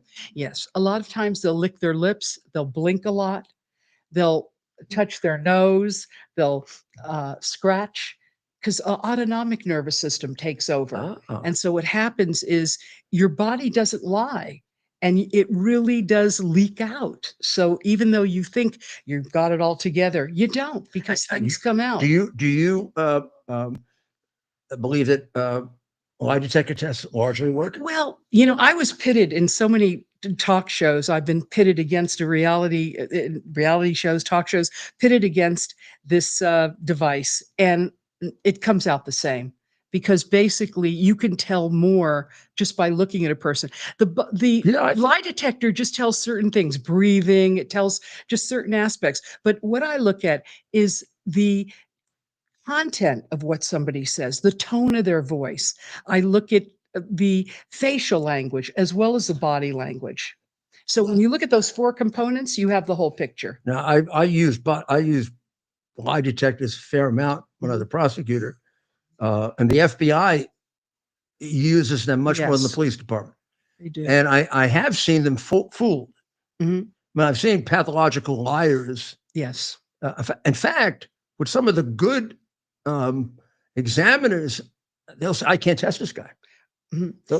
They'll go through about 15 minutes. Yes. And they'll say, "I can't test him because he doesn't recognize he's lying." He doesn't- Exactly, because they're he's sociopaths. Probably in some ways Yeah. almost schizophrenic. Yeah, yeah, He's in another world. exactly. He thinks when he says, "I didn't kill his wife," that somebody else did it. That's right. And that's why you have to look at all aspects. You have to look at the body language. You have to look at the facial expression, the skin tone, what's going on, the breathing, everything. You have to look at what they say, how they say it. Do they repeat words? Do they stutter? Do they stammer? That's very, very important. See, what I would have loved to have you for when I tried cases was 2 things. Mhm. First, watching the jury Oh yeah, that's what I do. and telling me who Jury I should, selection. who when I get finally Yes. do the summation, I always, generally in public speaking, I was taught to always talk to somebody. Right. Even if it's an audience of 100,000, Mhm. you're talking to somebody. Right. You never should talk to 100,000. Right. But second, when you give a summation, you by that time you want to know who are the jurors I have to work on. Mhm. You want to have in your mind, I got 2 or 3 on my side. I don't want to ignore them. I want to make sure they're there. Mhm. But I also have 3 that are doubters, and I've got to talk to them. Exactly. And I would love to have had you as an expert because you. Well, I would have loved to have been. I'm sure you've done that. Yes, I work a lot with jury selection. So and then do you stay? Yes. So you yes. watch the jury during the Yes, trial. I do. Jury, yes. And then also help the attorney determine who's telling the truth and not. Well, you know, first examination. what's going- Absolutely. like what's happening. Here's a good. Exciting. Here's where I wouldn't need you. Uh-huh. If the defendant were a politician, he's lying. Well, sometimes. They are the easiest people to cross-examine They're the easiest people to cross-examine, anybody I've ever cross-examined, including organized criminals, because they become very, very sloppy. They lie for a living, and they never get challenged. Now they're in court with a judge and a lawyer who has the prior statements, and they just make up a new statement. And you say, "Did you on such and such a day say that?" And they, And they say, "Yes." And you just keep doing that to them, and they fall apart because nobody ever challenges them. They live in a world where lying is almost the norm. exactly. And when you're looking at lying, the more you, What does Biden do when he lies? Because he lies all the time. oh, just when he opens his mouth. Yeah, I did. You do. And he stammers a lot. And that is, that it's coming. Yeah. And then he also, he'll look down a lot. He'll look up. He doesn't connect with another Yeah, person. yeah, So yeah, that's, those are some of his tells Right. that in terms of what he's doing. But when you watch Kamala, it was just devastating. So tell me about Kamala. Oh my goodness. Well, first of all, somebody prepared her very well during the debate because she handled herself okay. That one debate, one and it really was once. Once. The minute after that, even when she was on with friendly reporters in much less stressful situations than the debate, she was terrible again. Horrible. But one of the things she did was like this, and this is like speech 101. Like if somebody says something derogatory to you, you go like this and look at them. And it was like so contrived. It was ridiculous. And she could never answer a question. You ask her a question, she'd do these, what they call word salads I used to make in the fun of press. her. She did that. Oh my I goodness. come from a middle-class family. What does that have to do with What are you gonna do? What are you gonna do about Russia? I come from a middle-class family. Exactly. It was really there was no comparison. So it was kind of like Trump was debating himself because he couldn't really, he had no there was no substance there. It was very, very sad to watch in a way. They ever so even to this day, American courts do not accept the polygraph as evidence. Yes. It's been around a long time. Now, will certain courts accept the testimony of people who are experts at assessing body language or not? That's 50-50. Sometimes I'm not allowed to do that, but it doesn't make a difference because I work with the attorney and I tell them what to do. Right. But in some cases I have done it, but in many cases as a human behavior expert, that's what they call So me. you're running up against a real prejudice of the jury system. Oh yes. Which is, that's what the jury does. Yeah, that's and no one should take that function from a jury. Exactly. Even a judge will often get reversed if the judge gives his opinion on guilt. Exactly. Because that's the one thing he can't do. Exactly. Because that's what they're there for. So my forte is working with the attorney and saying, say this, do this, or showing me the tapes. There was a case where this fellow worked for, his name was Michael Irwin. He worked for ESPN and he was accused of sexual harassment. I remember that case? Yeah. And I looked at the body language analysis of it and saw there's no way he was sexually harassing anybody because the girl was very bold in her movements. She was the one reaching out to touching him all the time. Her body language was very confident. There was no way she was harassed or had any sexual harassment on her. And as a result, he's back on ESPN and they settled. So this is the kind of stuff that I do. I have a lot of cases like that. And that's really exciting. I would hate to get examined by you on a day I have a tick. No, but see, I would look at that as just the tick. I'd look at other things too, and your consistency. So it's not just one thing, but you. Now, how did you two meet, Ashley? How did you meet? Were you caught lying? No. I was actually. He was my nurse. So I had the pleasure. And I had a little finger issue, Oh. so I went to the hospital and had the doctor take care of it, and we just became fast friends. Isn't We that thought we nice? just connected. And she said, "I love Rudy Giuliani," and I said, "I do." You must be a very. We both. You must be you must be a really good nurse. Oh, she's the best. She was so wonderful and warm and caring, and it was just delightful. It was And my then pleasure. yes, and then we had a lot. So now you're in the medical profession. What do you think about this? People angry at. I think they're sort of generally angry at medicine, Right. I mean, not just the insurance part of it, the industry, delays, everything. yeah. It's all, And if you get to a hospital that's nice to you, it's like people will they're in shock. They're forever. in shock. I was in a Truly. hospital that was nice to me.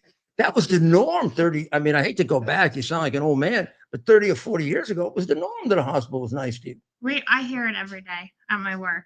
Where I work at the hospital for special surgery. It's basically the Ritz-Carlton of surgery centers. We specialize in orthopedic They surgery. did my knee. Okay. In Manhattan.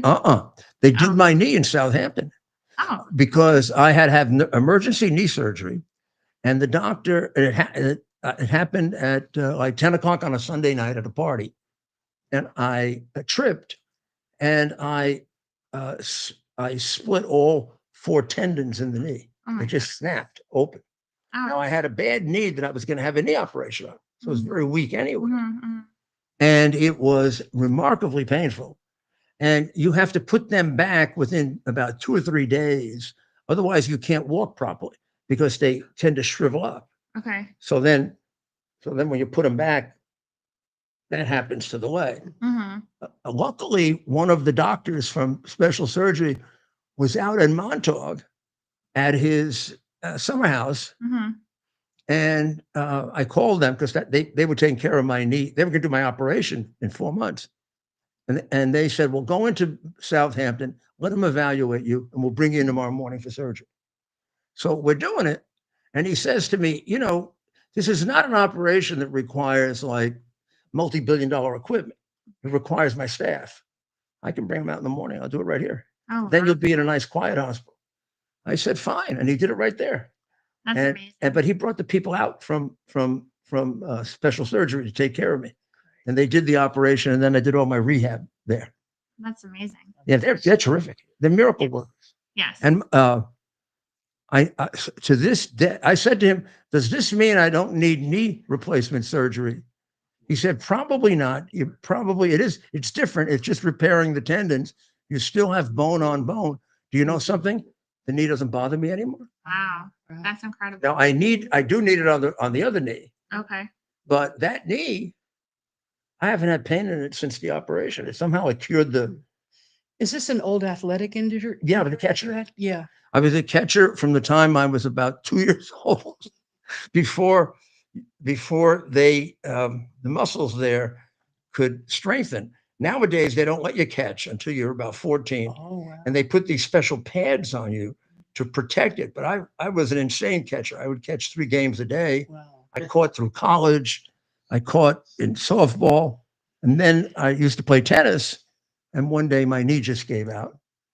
And I was in extraordinary pain. And the doctor said to me, were you a football player? And I said, nah, no. He said, oh, well, what kind of sport do you play? Oh, I played college. I played baseball. A lot. He said, okay, you were a catcher, right? So that's what ruined my knee.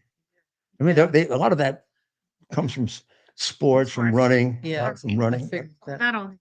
Yeah. If you need your knee replaced, I know a couple. I keep putting it off. Well, I mean, Can they do it down here? absolutely. Yeah. 'Cause I live here now. Yes, Oh, we can do it. Our facility is right down the road, and I don't want to brag or anything. However, we were voted and rated. We're #1 in the world. In the world for the past 15 years. So we take care of a lot of celebrities, professional athletes. A lot of international patients will fly in for their surgery. And So let me do. doctors are the best of the Let me do my show from the house. Sure, probably. I know you can request me as your nurse. And she's the best nurse ever, so you can't. I tried to do that when I went go to wrong. I went to Georgetown Hospital for COVID in the middle of the COVID scare, and I tried to get them to do my radio show there. And they got really angry at me. Wow, I mean, President even called up to ask him if I could do it. They told him no. Oh, no. a lot of They did unethical that. things during COVID. They wouldn't even let family members in That was- to be with their own loved ones who were dying. So I thought it was that wacky. That was insane. And luckily we have a very compassionate governor who made it a law, or said that that would never happen here in Florida, where you would be restricted from being with a dying loved one. That's just, it's cruel and inhumane, and I thought it should have never happened. it was absolutely awful what they did. It's very Well, thank you very, very much. We have another guest, which very, very interesting. You promised to come back. We're gonna find like a trial or a situation where somebody we can watch. Yeah, we can watch somebody together. I love it. We can watch somebody together. And by the way, we bonded over our love for you. We just thought we were so great. I am very, very honored. In New York when you were the mayor. Oh, I'm so And you honored. were phenomenal. You got everybody together and calmed them down. 9/11, And after 9/11, and I just applaud you so. And They're thank such you very nice- much. You're beautiful. They're such nice Beautiful. people, and I feel so bad You for them. were so wonderful. I feel so bad for them. What's being done to them. Well, Well, God. thank you. Thank you, Can't wait. to- Ashley. Thank you, dear. We'll see you. Anytime. Thank you. Oh, And Yay. so you can find me on Instagram at the MAGA meme queen. just spell that. Just spell it. Yeah, spell it out. We're gonna put up Spell it up. It's hard to follow it. At the the MAGA. MAGA MAGA queen. That's on Instagram. Isn't just put in Ashley Wilson. It doesn't. No, that's my political meme page. I see. I see. Yeah. You have two. You have two. Political meme But page. that's the one that's funny. That's the funny one. My personal one is Nurse Ashley 11. That's my personal one. And Dr. Lillian Yeah, Glass, you at can W- find yeah. her on social media. Yeah. At Dr. Lillian Glass on Instagram at Dr. Or www.drlillianglass.com. Very accomplished author. So go. So of these three books, which one would be the one that? Which one would you start with? I would start with this, with all the Toxic things you've been people? through. Yes. That looks extremely helpful. Yes. How For to deal with and handle people who make your life miserable. some toxic people Absolutely. that Any really pitching like- miser, the fanatic. All these people had to deal with it. Oh, we could do that. We've got a lot to talk about. It's just good stuff for you to learn personally. Absolutely. Just in making, yeah. Yeah. Great. To you. That's extremely helpful. So we'll be right back with the last guest. Thank you, Dr. Glass and Ashley. Pleasure. See you both very. Absolutely. It's a pleasure. We love it.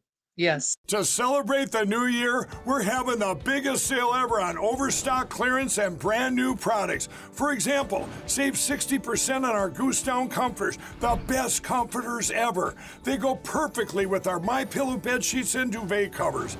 Save 25% on our brand new kitchen towels. They're made with the same technology as our famous My Towels. Our initial quantities are extremely low, so get them now before they go. Our seasonal flannel sheets are finally in. You save up to 50% and they sell out fast every year, so order now. They're truly the best flannel sheets you'll ever sleep on. Or save up to 80% on all our clearance items. And this is where it gets even better. For a limited time, your entire order ships absolutely free. So go to mypillow.com or call the number on your screen. Use that promo code to The Tunnels of Towers Foundation delivers on its promise to do good and never forget the sacrifices America's greatest heroes have made for us. Heroes who risked their lives to keep our communities and our country safe.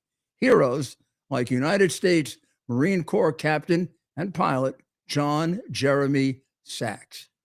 Captain Sachs sustained fatal injuries when his military aircraft crashed during training, killing him and 5 other service members. He's remembered by loved ones as courageous, brilliant, and devoted to his career, family, and friends. John is survived by his wife, Amber, who gave birth to their second daughter 3 months after his death. Tunnels of Towers paid the mortgage on the family home for Amber and their 2 daughters. The foundation has helped over 1,000 military and first responder families navigate the worst of times by removing the burden of a mortgage payment.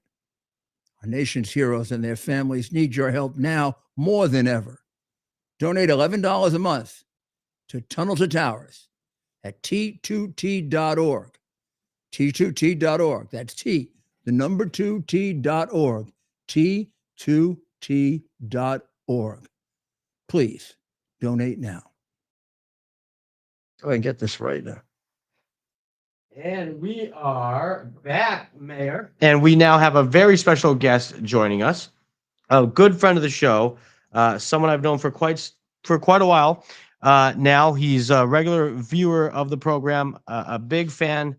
Steve Hecht. Steve? Mayor. He's a writer, he's a businessman, a global traveler. He's got a lot of insight, Mayor, and he spends a lot of time in Guatemala. Well, we're gonna make sure we get that up on the board, Steve, Yep. so that you know how I am with I always like people to know where these places are. So how did you come, Steve, to spend so much time in Guatemala? Well, I was born in New York and went to high school in New York City, college and graduate school in New York City, have an MBA. And I didn't want to work in a corporate meat grinder. On merits, I have no problem. I'm ready to compete. But on politics, internal politics, I wanted to avoid that. So I went to Guatemala hoping that I could put together some business. And I managed to do that. And that was 52 years ago. And I'm still there. Wow. But it's changed. It's changed a lot, right? It's what? It's changed a lot. Oh, it's changed a lot. Some things haven't changed, but a lot of things have changed. So tell it what it's like now.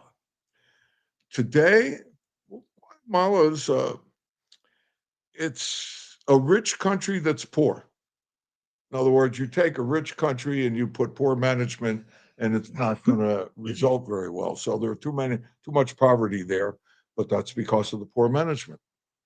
And so the people are very nice. And I would say, to a certain extent, more practical than Americans. Really? Yeah. Well, so this is a terrible. I'm trying to get a good map, which we will. So how big is it? Guatemala, I'm not sure in terms of square miles, but it's about the size of Tennessee. Right. So the three countries I think of, I've been to all three at different times: Guatemala, Honduras, and El Salvador. Correct. So those are the three. Sometimes it's called the Golden Triangle. The Northern Triangle. The Northern Triangle. Which Guatemalans hate that description. Why? Why do they hate that description? Because it lumps them with Salvador and Honduras, and if you're an American, you really think that makes sense. But if you're from there are differences among the countries. Mm-hmm, mm-hmm. And tell me the differences. So Guatemala is the one. It appears to be sort of in the middle, right?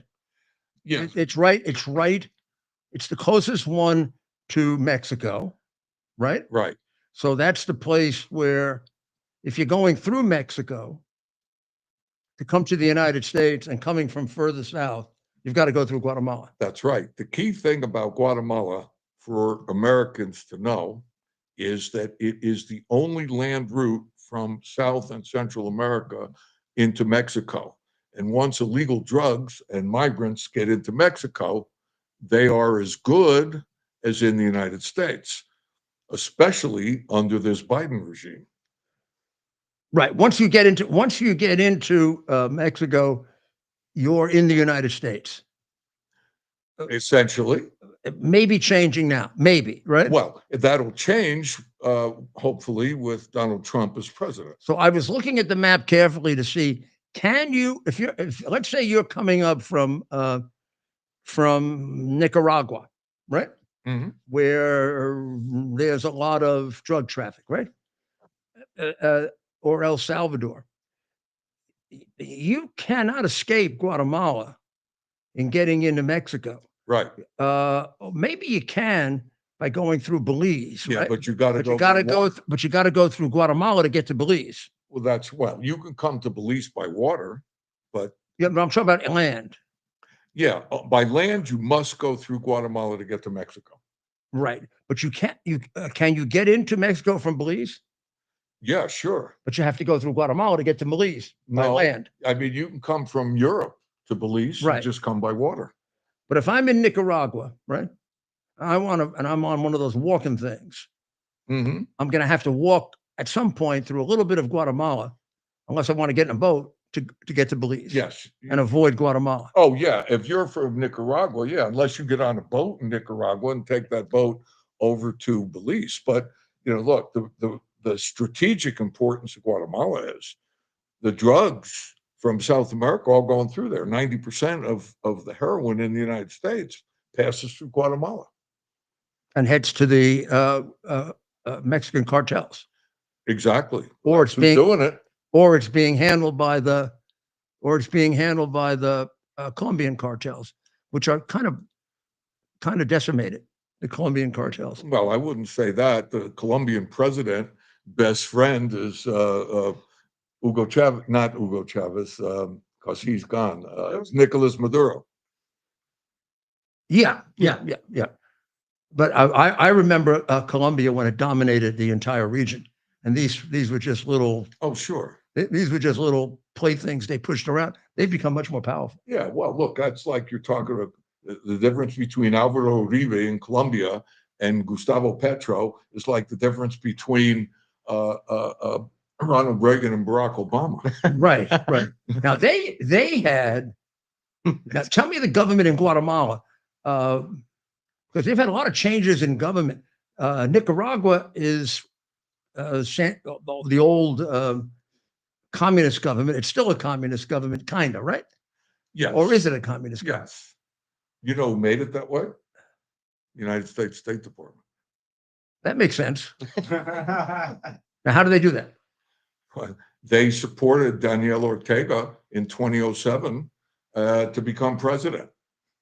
And today they say bad things about him. They criticize. They brought him back. They brought him back on the theory that he'd become a capitalist. Yeah, right. Which I thought was the biggest bullshit that ever lived. And that was the bad Bush period. Right. Correct. When He's a capitalist. I love Condoleezza Rice. Yeah. But she lacks basic hard-nosed common sense. No. Bush and Condoleezza Rice, they were establishment Republicans. Believe it or not,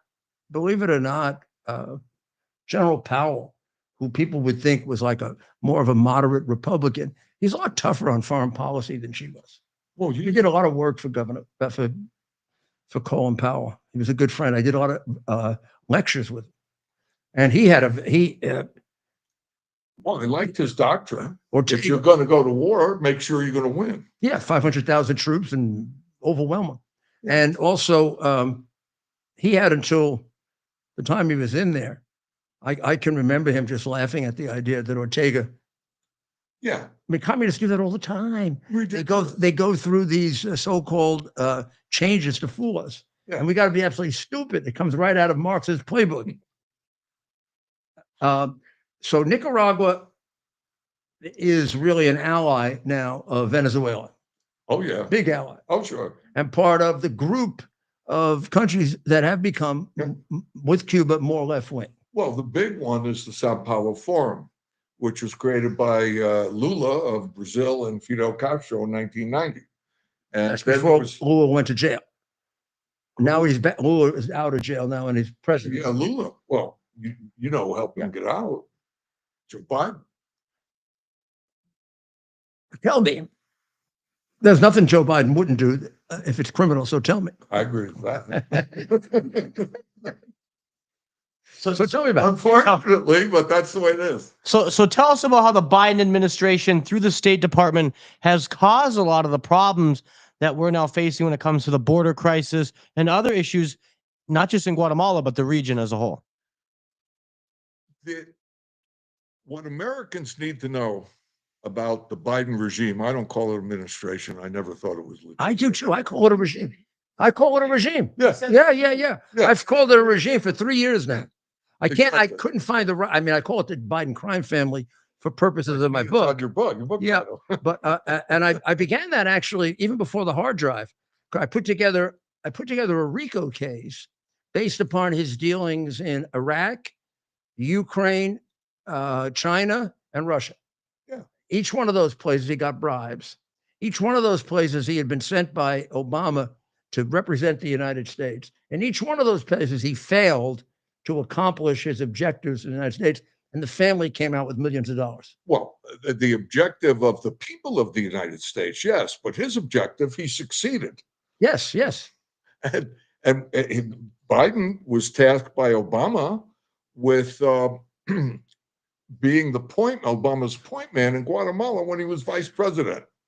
And Biden took over Guatemala's judiciary. I wrote about it in 2015, and I predicted everything that's happened the last 4 years, I predicted in writing before it happened.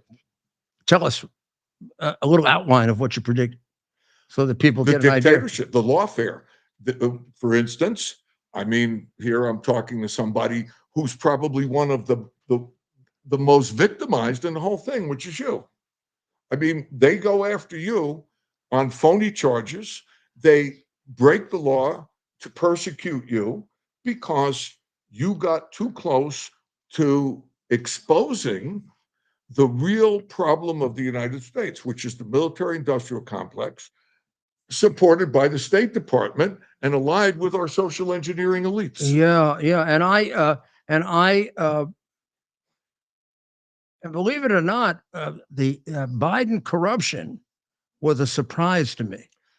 I believe it. I knew Biden since 1981, and I was introduced to him by a law school classmate of his and my chief of staff when I was associate attorney general.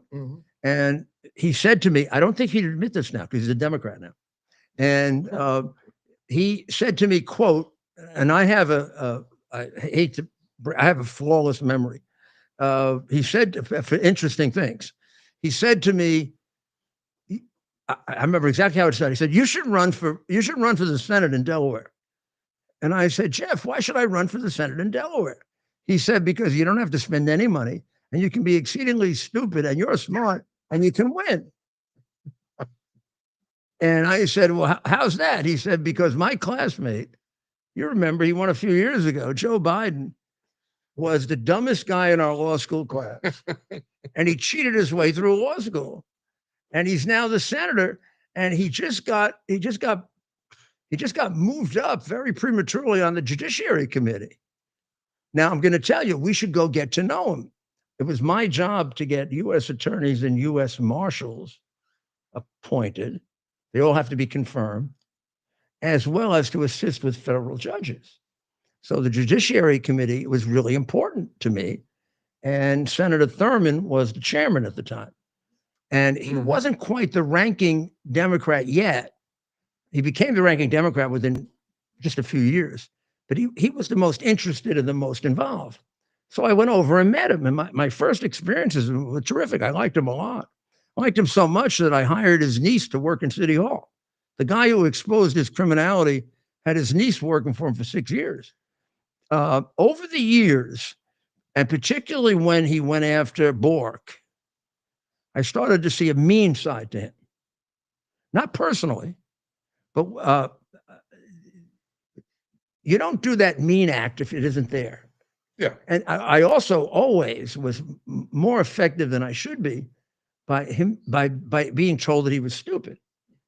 Because I would pick up every one of his. Well, he's proven that. Yeah, I would pick up every one of his mistakes. Yeah. And I also would notice he was like Joe Scarborough, or he would repeat the Democrat talking point of the day. That's why they made him president. Without any analysis. He just repeated.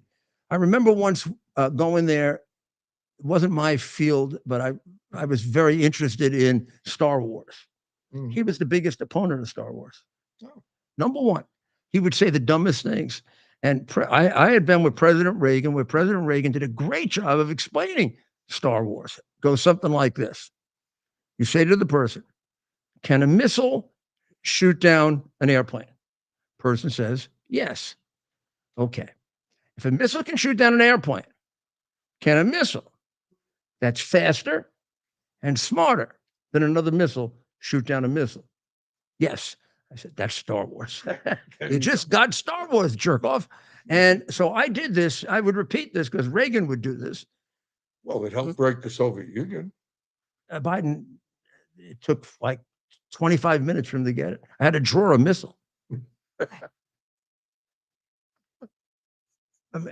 So I would say to people, many years before any of this happened, I would say to people, he is the dumbest man I know.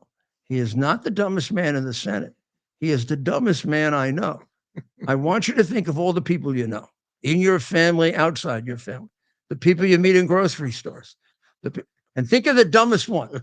Joe's dumber. Now they faced me with, but he made $50 million. Well, he wasn't. He didn't do that in a very bright way. Yeah. I mean, completely crooked. But the problem is that you were unqualified to be senator from Delaware. You have principles, and you weren't corrupt. Yeah, I even had experience. He got elected at 29 years old.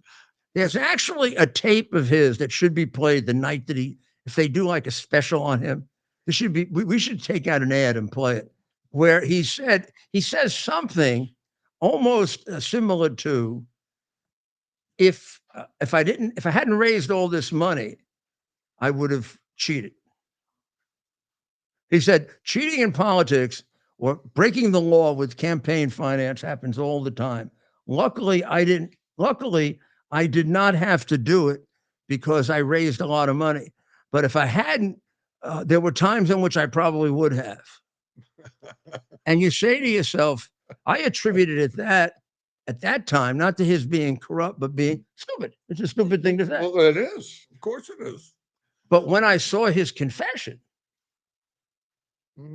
I just went bonkers. Yeah. When I saw him say, and I didn't see it until 2015. No, 20. Yeah, that'd be 2015. Where he says, I told Poroshenko and Ustinov, if you don't get rid of the prosecutor, you're not going to get your $1 billion. And they said, but they resisted. And I said, well, I'm leaving. I'm leaving. And it's on video. Poroshenko said, but you're not the president. And I said, he makes this stupid, boastful smile. This is where I got body language right. He does his boastful smile, and he says, call him. And the guy, son of a bitch, he says, son of a bitch. Yeah. He got rid of the guy. So he's bragging about how corrupt he is. Now, that I heard that, and I said, please play that again for me. And I sat down and I took out a little piece of paper. And I did you remember when they used to teach things like English, and they would teach you how to parse a sentence? You'd put noun, yeah, I remember, verb, object. So I said, okay, I probably have tried. And I have memorized the definition of bribery, but it boils down to two things. That's where the word quid pro quo came from. It's offering something of value for official action. Something of value was the $1 billion. And the official action was getting rid of the prosecutor. Now, that's a felony straight out. It becomes much more prosecutable when you add the thing I didn't know until several days later. What was his motive for doing it? I kept thinking, well, why would Joe Biden get this guy fired? Somebody said, well, the guy was crooked. Oh, come on. Half the prosecutors in the world are crooked. 3/4 are crooked. Right. And the guy was a little old man. And if he was crooked, he wasn't good at it. He had like a broken down old car, a broken down old house. And Ukrainians overdo their wealth. So if you're a millionaire, you try to look like a billionaire, and if you're a billionaire, you try to look like a trillionaire. Biden's trying to do the same thing to the Attorney General of Guatemala. Yeah. Wants to throw her out because she has proven the fraud of the people that Biden's State Department has imposed on Guatemala. And she's investigating child trafficking, which is now a very big thing here. Why does he, you know, I have my own theory about that, but why does he protect child trafficking? You know, under He's him, not protecting it, he's engaged in it. Health and Human Services has the data that could be used to find 320,000, according to the Department of Homeland Security Inspector General, missing migrant children. HHS delivered those children to sponsors. They have all the data. Attorneys general of states have asked for it. Congressional committees have asked for it, and they don't give the data that our government can use to find the children because they're protecting the government. And they just had a hearing. 2 subcommittees of the House Homeland Security Committee held a hearing on November 19th. And what they said in that hearing would shock every American if they heard the hearing. This is terrible. Yeah, I mean, J.J. Carroll, who had worked in Border Patrol for 24 years, said that the United States government is the biggest child trafficker in the world. And he said Biden, Harris, and Mayorkas are guilty of treason against the United States. And then they talked about all of the awful things that are done to children, like organ harvesting. And this is in a congressional hearing only a few weeks ago.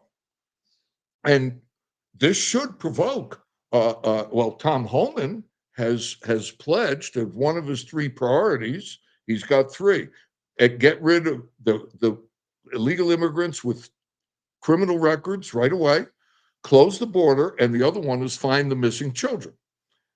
If you investigate the Biden regime's child trafficking and you find those missing children, that's going to take you right down to the countries of origin, like one of the whistleblowers said in the hearing. And the place where they have most of those children coming from is Guatemala, 85,000. Why is that? Why? Well, because of where Guatemala is located, and because Guatemala has been run by the United States State Department since Obama became president. And they impose criminal socialists on Guatemala. They led a fraud to impose a communist on Guatemala last year. And now it's going to be very interesting what's going to happen with the new administration. Because if you follow this thread, you will discover that the State Department is a criminal organization. And they committed crime after crime in Guatemala because Guatemalans resisted them. And if you expose all of that criminality, especially in congressional hearings or the Justice Department, all kinds of countries are going to come forward. The people who were in the State Department and have left, and some people who are still in it will come forward. People from the DEA, people from the Southern Command, they'll all come forward and they'll testify. And the American public will be absolutely shocked at the egregious criminality that they will see. Now, the motive for the criminality of the State Department, money or ideology? Both. And, look, all the drug smuggling and all the people smuggling, I can't prove it, but if I had subpoena power, I'd sure as hell try. These people have to. They've enriched the Mexican cartels to the tunes of billions, many Mexican billions cartels have, under Biden, gone from being pretty darn powerful organized crime group compared to 20 years ago, where they were just, playthings of the Colombians, to being maybe the biggest, the most dangerous, and the most sophisticated organized crime group in the world. Yes. With the help of China.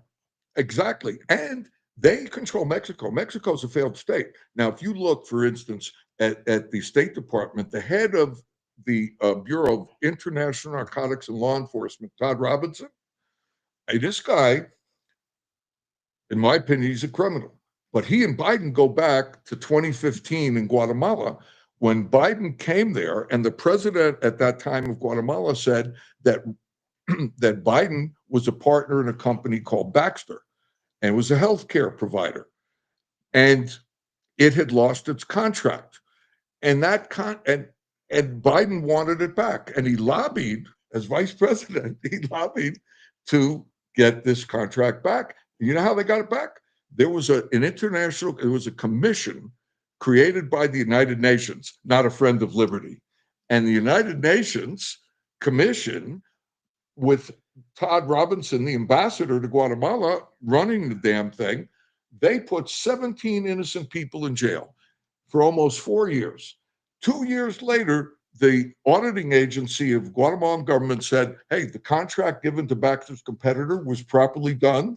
And 2 years after that, all of these people were acquitted after spending nearly 4 years in jail.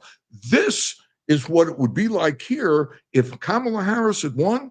That's what the United States. Yeah, it kept me up at night. Yeah. The Kamala Harris winning because of what you told me. Well, Well, we're gonna have to continue this discussion because I think the American people don't know enough That's right. about Central America, Latin America, South America.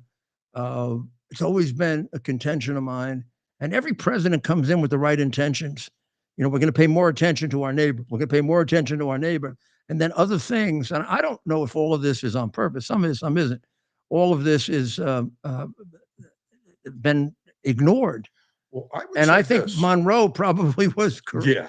You got to start from the inside out, right? It's like even your own personal life. If you want to straighten out the world, you got to straighten out yourself and Number people one. around you, Absolutely. and the people for, and then Number one. Then you've got the freedom to straighten out the rest of the Right. world.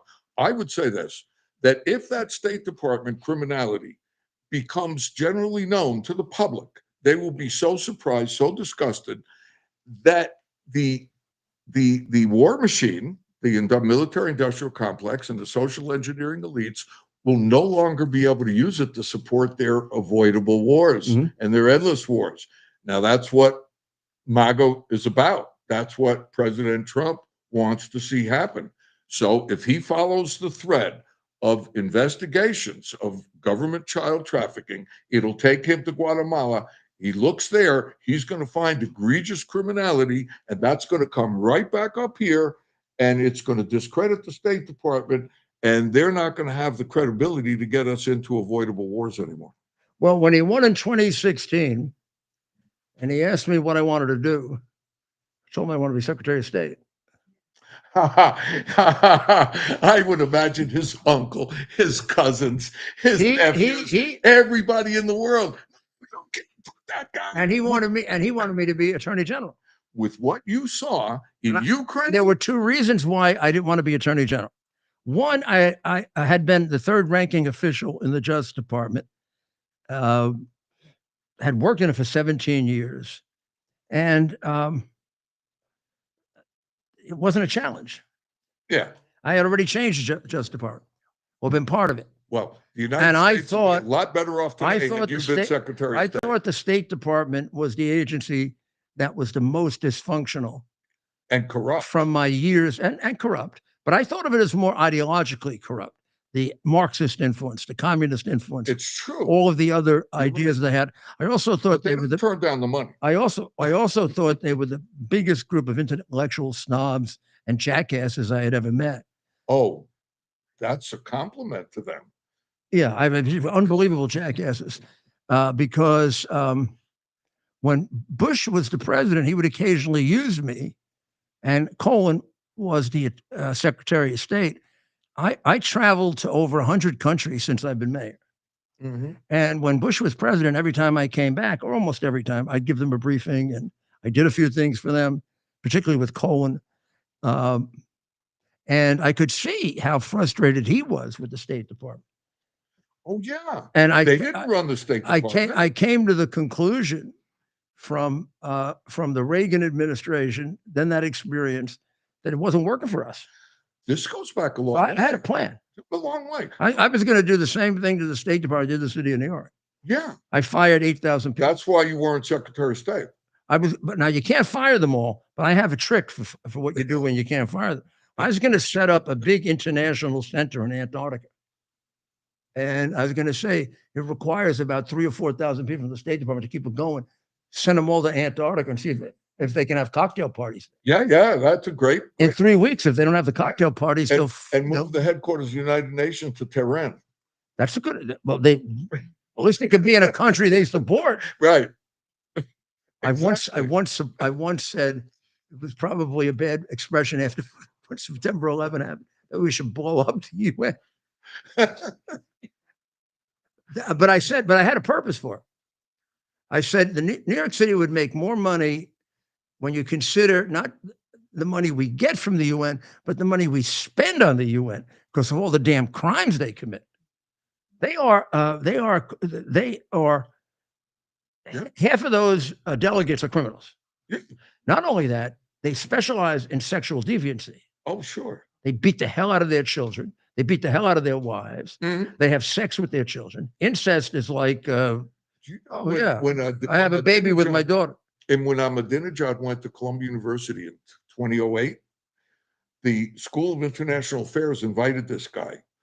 And I wrote and I said, I have 2 degrees from that school, from your school. And I could tell you're making a huge mistake because they said, oh, no, you got to give everybody a chance to talk. So they bring this guy over there and he's talking and they open up the questions. And somebody says to Ahmadinejad, what about homosexuals in Iran? And he says, we don't have any. Yeah, that's the stupidest damn thing in the world. Those guys who are protesting for Palestine and queers for Palestine. Yeah, one part of Palestine it's a 10-year offense, and the other part is a capital offense. Yeah. Well, in Iran they kill them. That's why they don't have any. I mean, if you think you're going to get killed because you admit it, you're never going to admit it. And these idiots at Columbia University, well, Ahmadinejad, you know why they like them? Because he was anti-American. Well, we got plenty to talk about. You're going to be back, and be happy to come and we'll get educated on Latin America and South America and all these countries that I think Trump has the opportunity to fix all this. He's been given a kind of a portfolio to do that by the American people, I would say, and he doesn't have to back off one bit. And I hope he puts the pedal to the metal. So far, so good. It looks that way. I mean, you can never accomplish everything you want to accomplish, but if he can accomplish 3/4 of it, wow. The most important thing that Trump has to do in his term is at least begin dismantling the deep state. Yeah, if you begin it and you get it to a certain point, they won't be able to reverse it. Exactly. Yeah. If you expose the criminality, it's not a difference of politics. Mm-hmm. It's not Democrat, like the child trafficking thing. In that hearing on November 19th, the Democrats had they couldn't do anything. Now, some of them attacked Trump because, everything is Trump's fault. And it was a stupid thing to do. But half of the Democrats were saying, oh, we have to end this. In other words, child trafficking should offend every human being. I would think so. But then you get California, which is a Democratic state, that reduces the penalties for pedophilia. Who would, I can't imagine a strong enough penalty for pedophilia. No, not exactly. I don't want to tell you what I think you should do. Well, yeah, but it wouldn't be good to say right here, right now. But the point. It would be hard for you to present to me, at least personally, a penalty for pedophilia that was harsh enough. These people are trying to purposely destroy the United States. Yes, yes. Take down our constitutional republic Yes, and replace it with a dictatorship. It's a question of taking away our morality. Exactly. You add it all up. Every domestic policy, every foreign policy, the United States suffers. Right from taking God out, taking the flag out, taking our heroes away, taking our statues down, right? Playing around with our sexuality. Right. Which is like dynamite. I mean, it's like playing around with your head. Destroying family. Is there anything more complicated than sexuality? No. Calling concerned parents domestic terrorists because they don't want their children propagandized. Marx died writing a book which Engels finished about the critical thing for communism is to get control of the child and away from the parent at 2 years old. Yeah. And when you listen to modern day Democrats, they believe that the child is a product, is a property of the state. Yeah. So Tampon Tim, yeah, our recent, who else thought that? Fidel Castro. Yeah, we know the communist. Tampon Tim, a 14-year-old can go there. The 14-year-old can have his genitals taken off, and the parents can't stop it. Right. That's to destroy the family. Because- to destroy because the The principles state of a is the society. superior wisdom. It's to The, take supa- over. the state knows better that this kid at 14 years old that he doesn't have any idea who the hell he is yet. Yeah. Should make a permanent change in his life that's probably going to lead to his suicide. Well, 10 there's years nothing later. legal about that, is there? I think it's unconstitutional, but we'll see. But Minnesota is the worst because Tampon Tim. because Minnesota has become like a center. So if you're from Florida where you can't do that, if you're from Florida where you can't do that, you can go to Minnesota and you can do it. Yeah, the only state Reagan didn't win in 1984. Yeah, yeah. Well, Mayor, we're well into our 4th hour. I know. I think this may be a record. Well, we'll be back with you tomorrow. I don't know if we'll have anything to talk about tomorrow. We're talking about everything, but we'll be back with you tomorrow to see how the confirmations are proceeding, and to get an idea of what else is Biden going to do to us. I can't believe we're finished yet. I mean, he's trying to start a world war. He's letting off criminals left and right who are like the people with pedophiles who are ongoing dangers to the country. I do believe that the 12 or 1,600 pardons, I don't think he would have done that many if he doesn't have some really difficult pardons in mind. So he's kind of saving those. I would predict the John night. Brennan. Oh, James Comey. Yeah, because he's got to look in the eyes of not even Trump, but the Republicans. They want them. I mean, there's going to be tremendous pressure. Even if Trump wanted to be, magnanimous, his electorate is not magnanimous. No, Too many of them have been beaten up, that's right. have had their rights taken away, and they also believe. But he's right. Revenge is success. Success is revenge. Yeah, He's yeah. right. But my theory is, don't prosecute all of them. It's too much. It'll look like a persecution. Correct. Pick the top 10 or 20, make a very good case against them. If you don't have a good case, move on to the next one. Ironclad has But to be. yeah, and convict about 20 of them and send them off to jail for a good period of time. I know it'll scare the hell out of them. And accountability. the reason they have gone further and further and further and further is they haven't been held accountable. That's And it. they're like, it's a terrible thing to compare them to bad children. They're much worse than bad children. But it's like bad children who push and push and push and push. And now they've pushed way out into That's like the State Department. That's why they commit so many crimes, because Congress never holds them to account, because they have pressure from the establishment to protect the State Department. And so they just do more and more and more. They'll have plenty of time to do it in Antarctica. Yeah. So I want you to pray for Israel. And I want you to pray for the people of Ukraine. They don't deserve what's happening to them. They don't deserve it, not just by Russia, but by their own corrupt government. Right. They don't, the people of Iran, there are a heck of a lot more of them that want to be free than you realize. In fact, of all the countries that are overwhelmed by despotism, they're probably the one with the largest number of resistors and strong ones. If we knew how to utilize that, we used to once know how to do that. So let's pray for them. Let's pray, of course, for everyone in the United States, and start getting ourselves ready for Hanukkah and for Christmas. And God, is it possible to just like put Trump in now? Oh, I'm sorry, I can't pray for that. Okay. God bless America. God bless America. Who knows what it It's our purpose to bring to bear the principle of common sense and rational discussion to the issues of our day. America was created at a time of great turmoil, tremendous disagreements, anger, hatred. There was a book written in 1776 that guided much of the discipline of thinking that brought to us the discovery of our freedoms, of our God-given freedoms. It was Thomas Paine's Common Sense, written in 1776, one of the first American bestsellers, in which Thomas Paine explained, by rational principles, the reason why these small colonies felt the necessity to separate from the Kingdom of Great Britain and the King of England.